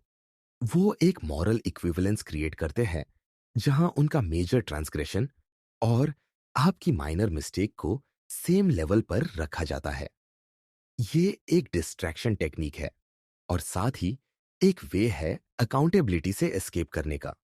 अगर सब कुछ इक्वली बैड है तो स्पेसिफिकली उन्हें अकाउंटेबल क्यों ठहराया जाए। फॉल्स इक्विवेलेंस का एक क्लासिक एग्जांपल होता है इनफिडेलिटी के कॉन्टेक्स्ट में। मान लीजिए आपको पता चलता है कि आपका पार्टनर किसी और के साथ चीट कर रहा है, एक फुल ब्लोन अफेयर चल रहा है महीनों से। जब आप उनसे कॉन्फ्रंटेशन करते हैं तो वो आप पर काउंटर एक्यूजेशन लगाते हैं कि तुमने भी तो एक बार डिनर में उस वेटर से फ्लर्ट किया था, या तुमने भी तो अपने मेल कॉलीग्स के साथ कॉफी पी थी। वो आपके उन इनोसेंट इंटरैक्शंस को, जो कंप्लीटली प्लेटोनिक थे और ट्रांसपेरेंट थे, इक्वेट करते हैं अपनी डिलिबरेट और सीक्रेटिव अफेयर के साथ। वो कहते हैं कि हम दोनों ने ही बाउंड्रीज क्रॉस की है, तो क्यों सिर्फ मैं विलन हूं? ये कंपैरिजन कंप्लीटली absurd है, क्योंकि एक तरफ एक कैजुअल फ्रेंडली इंटरैक्शन है और दूसरी तरफ एक प्रोलॉन्ग डिसेप्शन और बिट्रेयल है। लेकिन मैनिपुलेटर इन दोनों को सेम कैटेगरी में रख देता है। और अगर आप आर्ग्यू करते हैं कि ये दोनों चीजें सेम नहीं है, तो वो आप पर आरोप लगाता है कि तुम हिपोक्रिट हो, कि तुम अपनी गलतियों को मिनिमाइज कर रही हो और मेरी को मैक्सिमाइज कर रही हो। ये टेक्निक पर्टिकुलरली इफेक्टिव है क्योंकि ये आपके गिल्ट को एक्सप्लॉइट करती है। कोई भी पर्सन परफेक्ट नहीं होता। हर किसी ने कभी ना कभी कोई मिस्टेक की है, कोई ऐसी बात कही है जो नहीं कहनी चाहिए थी, कोई ऐसा एक्शन लिया है जो आइडियल नहीं था। मैनिपुलेटर उन छोटी छोटी इम्परफेक्शंस को ढूंढता है और उन्हें मैग्नीफाई करता है। वो आपको याद दिलाता है कि 3 साल पहले एक आर्ग्यूमेंट में तुमने मुझे एक हार्श वर्ड बोला था, या 2 साल पहले तुम एक इवनिंग अपने फ्रेंड्स के साथ निकल गई थी और मुझे बुरा लगा था। वो इन आइसोलेटेड इंसिडेंट्स को कलेक्ट करता है और एक नैरेटिव बनाता है जहां आप भी उतने ही फ्लॉड दिखते हैं जितने वो है। जब भी आप उनकी consistent pattern of harmful behaviour को पॉइंट आउट करते हैं, वो आपकी ओकेजनल मिस्टेक्स को बराबरी पर रख देते हैं। तुमने भी तो ये किया था, तुमने भी तो वो कहा था, तो हम दोनों सेम हैं। ये फॉल्स इक्विवेलेंस आपको कंफ्यूज कर देती है और आपको डाउट होने लगता है कि क्या रियली मेरे पास मॉरल ग्राउंड है उन्हें कन्फ्रंट करने का। फॉल्स इक्विवेलेंस का एक और डिमेंशन है सिवेरिटी और फ्रीक्वेंसी को इग्नोर करना। मैनिपुलेटर एक सिग्निफिकेंट और रिपीटेड पैटर्न ऑफ एब्यूज को इक्वेट करता है आपकी किसी वन टाइम रिएक्शन के साथ। उदाहरण के लिए, अगर वो महीनों से आप पर वर्बली अब्यूज कर रहे हैं, आपको इंसल्ट कर रहे हैं, आपको डिग्रेड कर रहे हैं और फाइनली एक दिन आप अपनी लिमिट पर पहुंचकर बैक स्नैप करते हैं और कुछ हाश बोल देते हैं, तो वो उस सिंगल इंसिडेंट को ग्रैब करते हैं और कहते हैं कि देखो तुम भी मुझे अब्यूज करती हो, हम दोनों टॉक्सिक हैं। वो डिलिबरेटली इग्नोर करते हैं कि उनका बिहेवियर एक सस्टेन्ड पैटर्न था, जबकि आपका रिएक्शन एक आइसोलेटेड इंसिडेंट थी जो प्रोवोकेशन के बाद हुई। वो कॉन्टेक्स्ट को रिमूव कर देते हैं और सिर्फ एक्शन को देखते हैं। हम दोनों ने चिल्लाया, इसलिए हम दोनों इक्वली रॉन्ग हैं। ये कंपैरिजन फंडामेंटली डिसऑनेस्ट है क्योंकि ये कॉज एंड इफेक्ट को इग्नोर करती है, ये पावर डायनामिक्स को इग्नोर करती है और ये क्रॉनिसिटी को इग्नोर करती है। लॉन्ग टर्म में फॉल्स इक्विवेलेंस का इफेक्ट ये होता है कि आप अपने मॉरल कंपस पर डाउट करने लगते हैं। जब रिपीटेडली आपको बताया जाता है कि आप भी उतने ही बैड हैं, कि आपकी माइनर मिस्टेक्स उनकी मेजर ट्रांसग्रेशंस के बराबर हैं, तो आप जेन्युइनली सोचने लगते हैं कि शायद मैं भी उतना ही टॉक्सिक हूं। आप अपनी लेजिटिमेट ग्रीवेंसेस को वॉइस करने से डरने लगते हैं क्योंकि आपको लगता है कि मेरे पास खुद भी तो फ्लॉज है, तो मैं किसी और को जज कैसे कर सकती हूं। मैनिपुलेटर ने सक्सेसफुली एक मॉरल रिलेटिविज्म क्रिएट कर दी है जहां सब कुछ ग्रे है, कुछ भी क्लियरली राइट या रॉन्ग नहीं है, सब इक्वली इम्परफेक्ट है। ये आपको पैरालाइज कर देता है क्योंकि अगर सब इक्वली गिल्टी है तो स्पेसिफिकली किसी को ब्लेम करने का कोई पॉइंट नहीं रहता। आप अकाउंटेबिलिटी डिमांड करना छोड़ देते हैं क्योंकि आपको फील होता है कि मैं खुद परफेक्ट नहीं हूं, तो मैं स्टैंडर्ड सेट करने वाली कौन हूं। रियलिटी ये है कि इम्परफेक्शन और अब्यूज में बहुत फर्क है, माइनर मिस्टेक्स और मेजर बेट्रियल्स में बहुत फर्क है। लेकिन मैनिपुलेटर ने आपको इतना कंफ्यूज कर दिया है कि आप वो डिस्टिंक्शन नहीं देख पाते। आप एक रिलेशनशिप में फंस जाते हैं जहां रियल हार्म को जस्टिफाई किया जाता है इस आर्ग्यूमेंट से कि वेल नोबडी इज परफेक्ट, और आप अपनी लेजिटिमेट कंसर्न्स को सप्रेस कर देते हैं इस फॉल्स बिलीफ के साथ कि शायद मैं भी उतनी ही प्रॉब्लमैटिक हूं जितना वो है। Chapter 15, the exit cost inflation.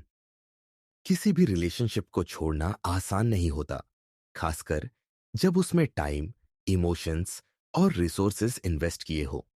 लेकिन एक हेल्थी रिलेशनशिप में अगर चीजें काम नहीं कर रही, तो आप जा सकते हैं, भले ही दर्दनाक हो। मैनिपुलेटर ये समझता है, इसलिए वो सिस्टमैटिकली एग्जिट कॉस्ट को इन्फ्लेट करता है, यानी रिलेशनशिप छोड़ने की कीमत को इतना बढ़ा देता है कि आपके लिए जाना लगभग इम्पॉसिबल लगने लगता है। एग्जिट कॉस्ट इन्फ्लेशन एक लॉन्ग टर्म स्ट्रेटेजी है, जहां मैनिपुलेटर डिलिबरेटली ऐसी सर्कमस्टेंसेस क्रिएट करता है जो आपको उससे बांधे रखती है। ये बाइंडिंग्स फाइनेंशियल हो सकती है, सोशल हो सकती है, इमोशनल हो सकती है, या प्रैक्टिकल हो सकती है। हर बाइंडिंग एक चेन की तरह काम करती है, जो आपको रिलेशनशिप में ट्रैप्ड रखती है, इवन जब आप जानते हैं कि ये अनहेल्थी है। शुरुआत बहुत इनोसेंट होती है। शायद वो सजेस्ट करते हैं कि चलो एक जॉइंट बैंक अकाउंट खोलते हैं, क्योंकि हम तो सीरियस है ना, या चलो साथ में रहने लगते हैं क्योंकि रेंट बचेगा। हर सजेशन लॉजिकल लगता है और कमिटमेंट का साइन लगता है। फाइनेंशियल एंटेंगलमेंट सबसे कॉमन और इफेक्टिव फॉर्म्स में से एक है एग्जिट कॉस्ट इन्फ्लेशन का। मैनिपुलेटर धीरे धीरे आपको फाइनेंशियली डिपेंडेंट बनाता है, या फिर आपके फाइनेंसेस को अपने साथ इतना एंटेंगल कर देता है कि सेपरेशन बहुत कॉम्प्लिकेटेड हो जाता है। शायद वो आपको कन्विंस करता है कि आप जॉब छोड़ दो और घर पर रहो, या पार्ट टाइम कर लो, क्योंकि मैं तुम्हारी देखभाल कर सकता हूं। इनिशियली ये रोमांटिक और केयरिंग लगता है, लेकिन ग्रेजुअली आप फाइनेंशियली वल्नरेबल हो जाती है। अब आपकी इनकम नहीं है या बहुत कम है, तो अगर आप रिलेशनशिप छोड़ना चाहे, तो आपको नहीं पता कि आप फाइनेंशियली कैसे सरवाइव करेंगी। या फिर वो आपके साथ मेजर फाइनेंशियल कमिटमेंट्स लेता है, जैसे कि घर खरीदना, कार लेना, या बिजनेस स्टार्ट करना। अब आपके फाइनेंसेस इतने इंटरट्वाइंड हैं कि सेपरेशन का मतलब होगा complicated legal battles, financial losses, और पोटेंशियल बैंक्रप्सी। हर बार जब आप लीविंग के बारे में सोचते हैं, फाइनेंशियल रियलिटी आपको रोक देती है। आप सोचते हैं कि मैं कहां जाऊंगी, कैसे अफोर्ड करूंगी अपना खुद का प्लेस, कैसे मैनेज करूंगी अपने एक्सपेंसेस। मैनिपुलेटर ने एक गोल्डन केज बना दी है, जहां आप ट्रैप्ड हैं। सोशल एग्जिट कॉस्ट भी इक्वली पावरफुल होती है। मैनिपुलेटर सिस्टमैटिकली आपको आइसोलेट करता है आपके ओरिजिनल सपोर्ट सिस्टम से, और साथ ही वो शेयर्ड सोशल सर्कल्स क्रिएट करता है, जहां लीविंग का मतलब होगा अपनी पूरी सोशल लाइफ को खोना। अगर आप उसके फ्रेंड्स के साथ क्लोज हो गई है, अगर आपकी सोशल एक्टिविटीज सब उसके अराउंड रिवॉल्व करती है, अगर आपके खुद के फ्रेंड्स दूर हो गए हैं क्योंकि आपने उनसे कांटेक्ट कम कर दिया था, तो अब लीविंग का मतलब है कंप्लीट सोशल आइसोलेशन। और मैनिपुलेटर इसे और भी कॉम्प्लिकेट करता है, म्यूचुअल फ्रेंड्स के सामने आपकी इमेज को डैमेज करके।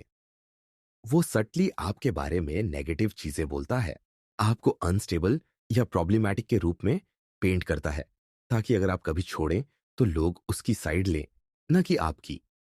वो एक नैरेटिव बिल्ड करता है जहां वो पेशेंट और अंडरस्टैंडिंग पार्टनर है, और आप डिफिकल्ट और डिमांडिंग। तो जब आप लीविंग के बारे में सोचते हैं, तो आप रियलाइज करते हैं कि ना सिर्फ आप अकेले होंगे, बल्कि लोग आपको जज भी करेंगे, आपको ब्लेम भी करेंगे रिलेशनशिप को खत्म करने के लिए। इमोशनल एग्जिट कॉस्ट सबसे कॉम्प्लेक्स होती है, क्योंकि ये आपके भीतर से आती है। मैनिपुलेटर आप में गिल्ट, ऑब्लिगेशन और फियर को कल्टीवेट करता है, जो आपको रोकती है जाने से। वो खुद को इतना डिपेंडेंट और फ्रैजाइल शो करता है कि आपको लगता है कि अगर मैं छोड़ दूंगी तो वो सरवाइव नहीं कर पाएगा, शायद कुछ कर ले खुद को।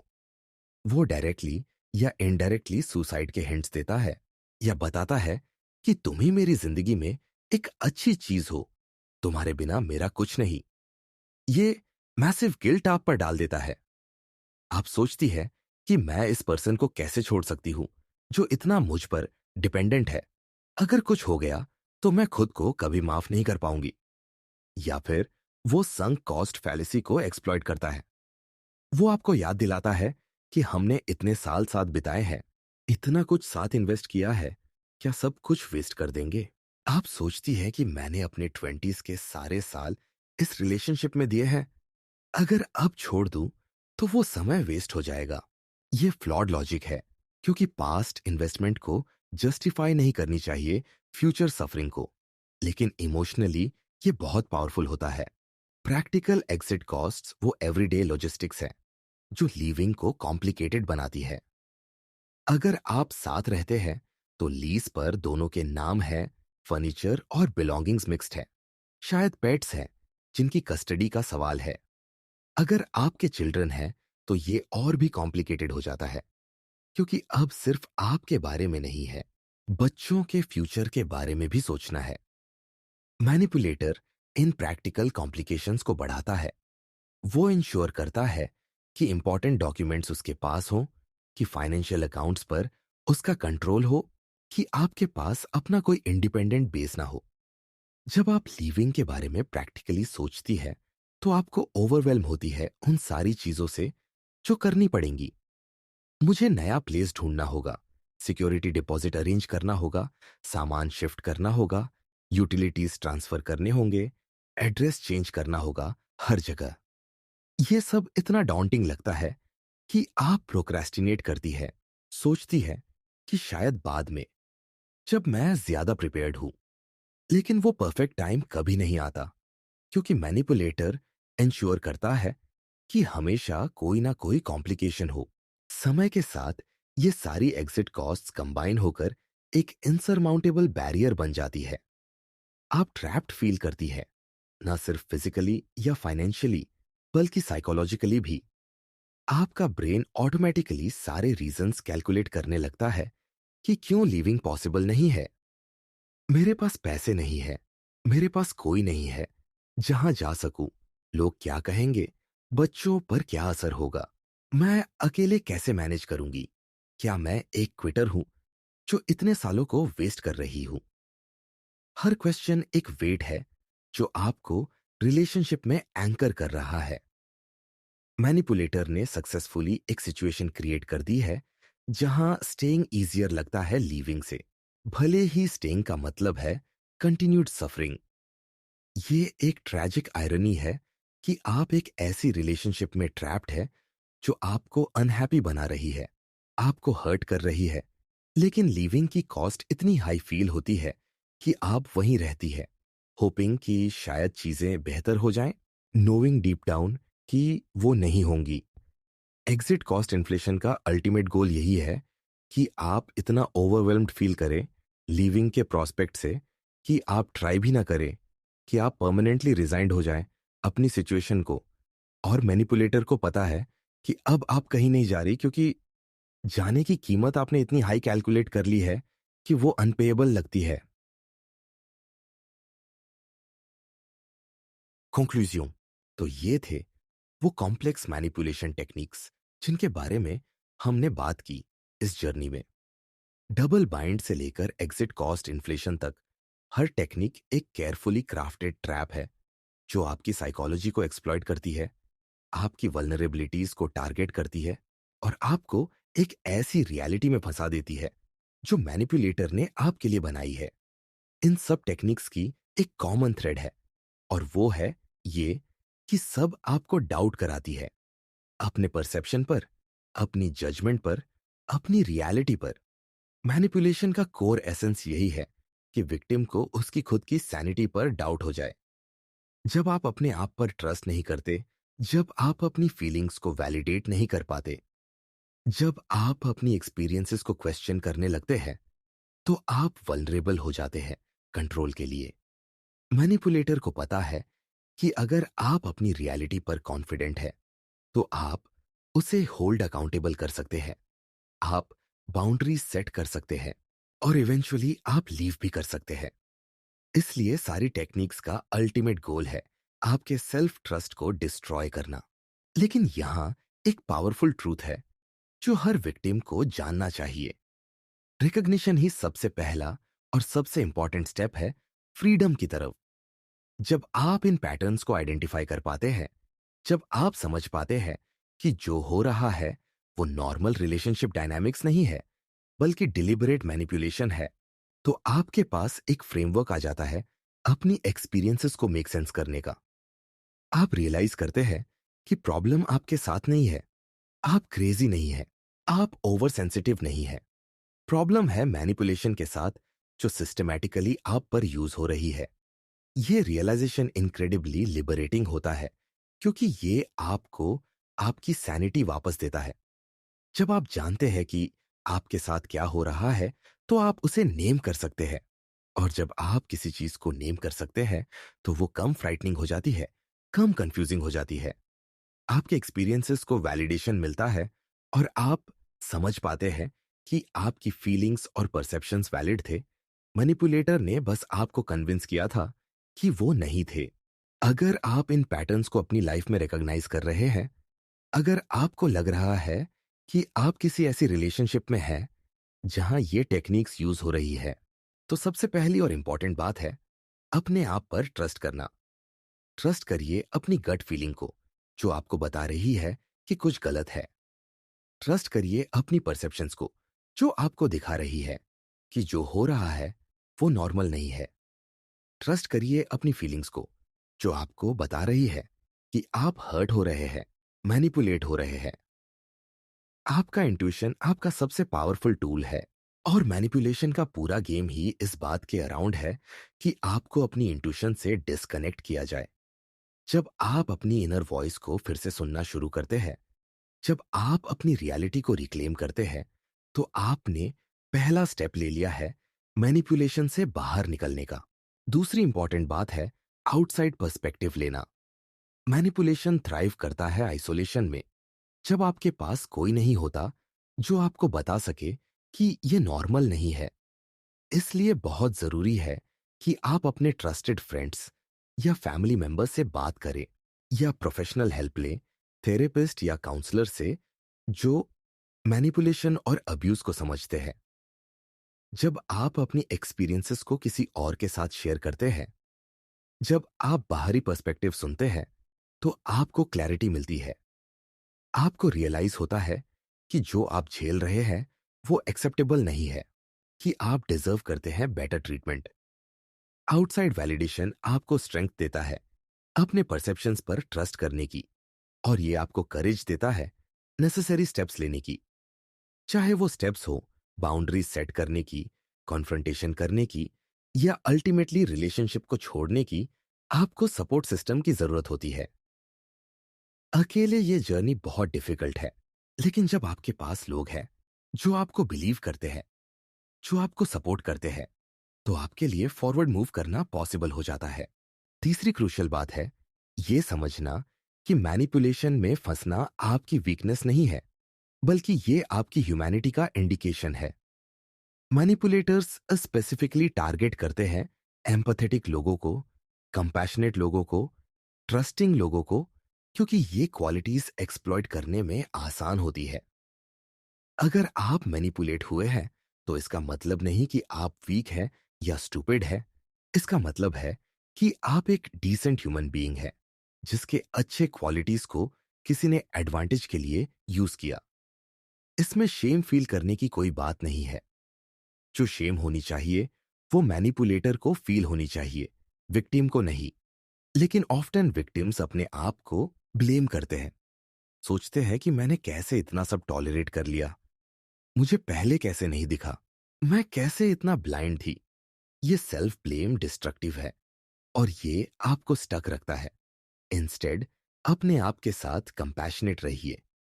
समझिए कि मैनिपुलेशन एक ग्रेजुअल प्रोसेस है, कि आपको डिलिबरेटली कंफ्यूज किया गया था, गैसलाइट किया गया था, और कि रिकॉग्नाइज करना और बाहर निकलना टाइम लेता है। चौथी इंपॉर्टेंट इंसाइट है कि चेंज मैनिपुलेटर से नहीं आएगा, वो आपसे आना होगा।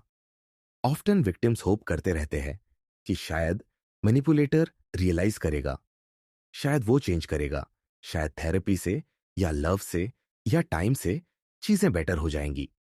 लेकिन रियलिटी ये है कि मैनिपुलेशन एक चॉइस है। मैनिपुलेटर डिलिबरेटली ये टैक्टिक्स यूज कर रहा है कंट्रोल पाने के लिए, पावर मेंटेन करने के लिए।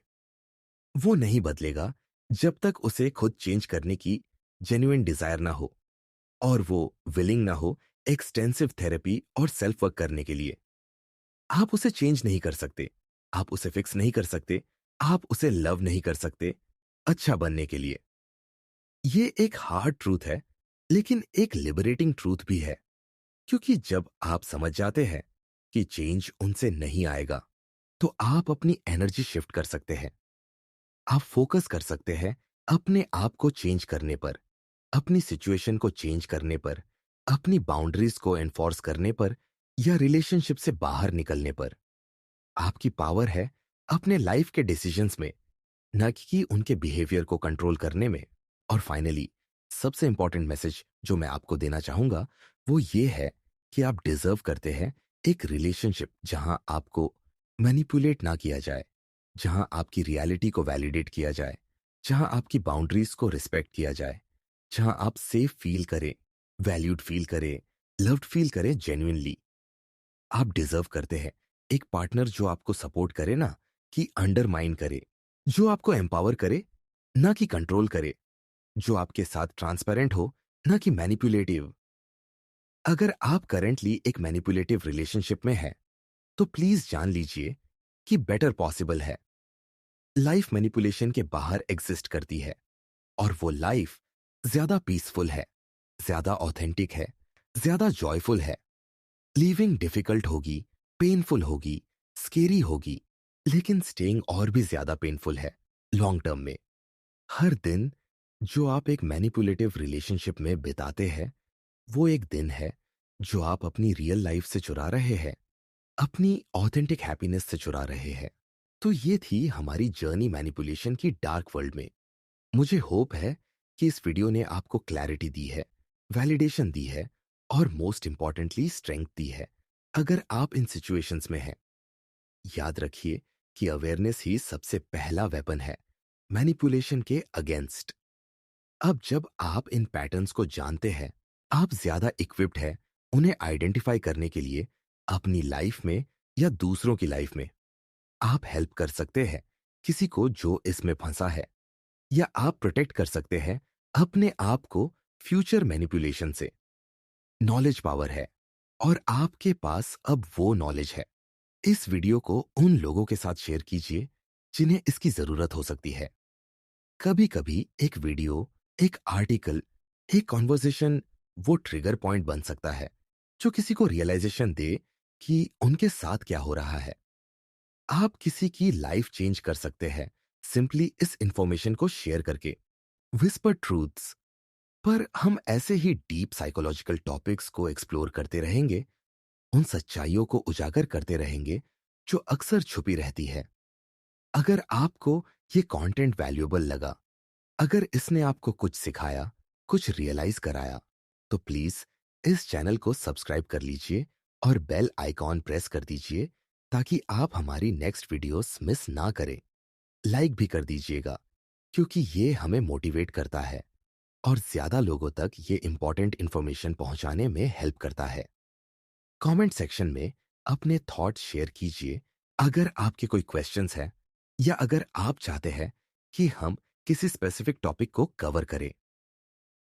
हम एक कम्युनिटी बना रहे हैं जहां लोग ओपनली बात कर सके साइकोलॉजिकल इश्यूज के बारे में, जहां जजमेंट नहीं है बल्कि अंडरस्टैंडिंग है, जहां आइसोलेशन नहीं है बल्कि सपोर्ट है।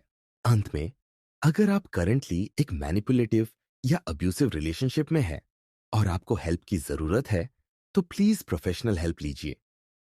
थेरेपिस्ट्स, काउंसलर्स और डोमेस्टिक वायलेंस हॉटलाइंस एग्जिस्ट करते हैं स्पेसिफिकली आपकी हेल्प के लिए। आप अकेले नहीं हैं, और आपको अकेले ये नहीं झेलना है। हेल्प अवेलेबल है, सपोर्ट अवेलेबल है, और बेहतर लाइफ पॉसिबल है। इस वीडियो को यहीं समाप्त करते हैं। थैंक यू इतना टाइम देने के लिए, इतने पेशेंस से सुनने के लिए। Take care of yourself, trust yourself, और याद रखिए कि आप डिजर्व करते हैं रिस्पेक्ट, लव और जेन्युइन हैप्पीनेस। गुड नाइट, और जब तक अगली बार मिलते हैं, अपना ख्याल रखिए।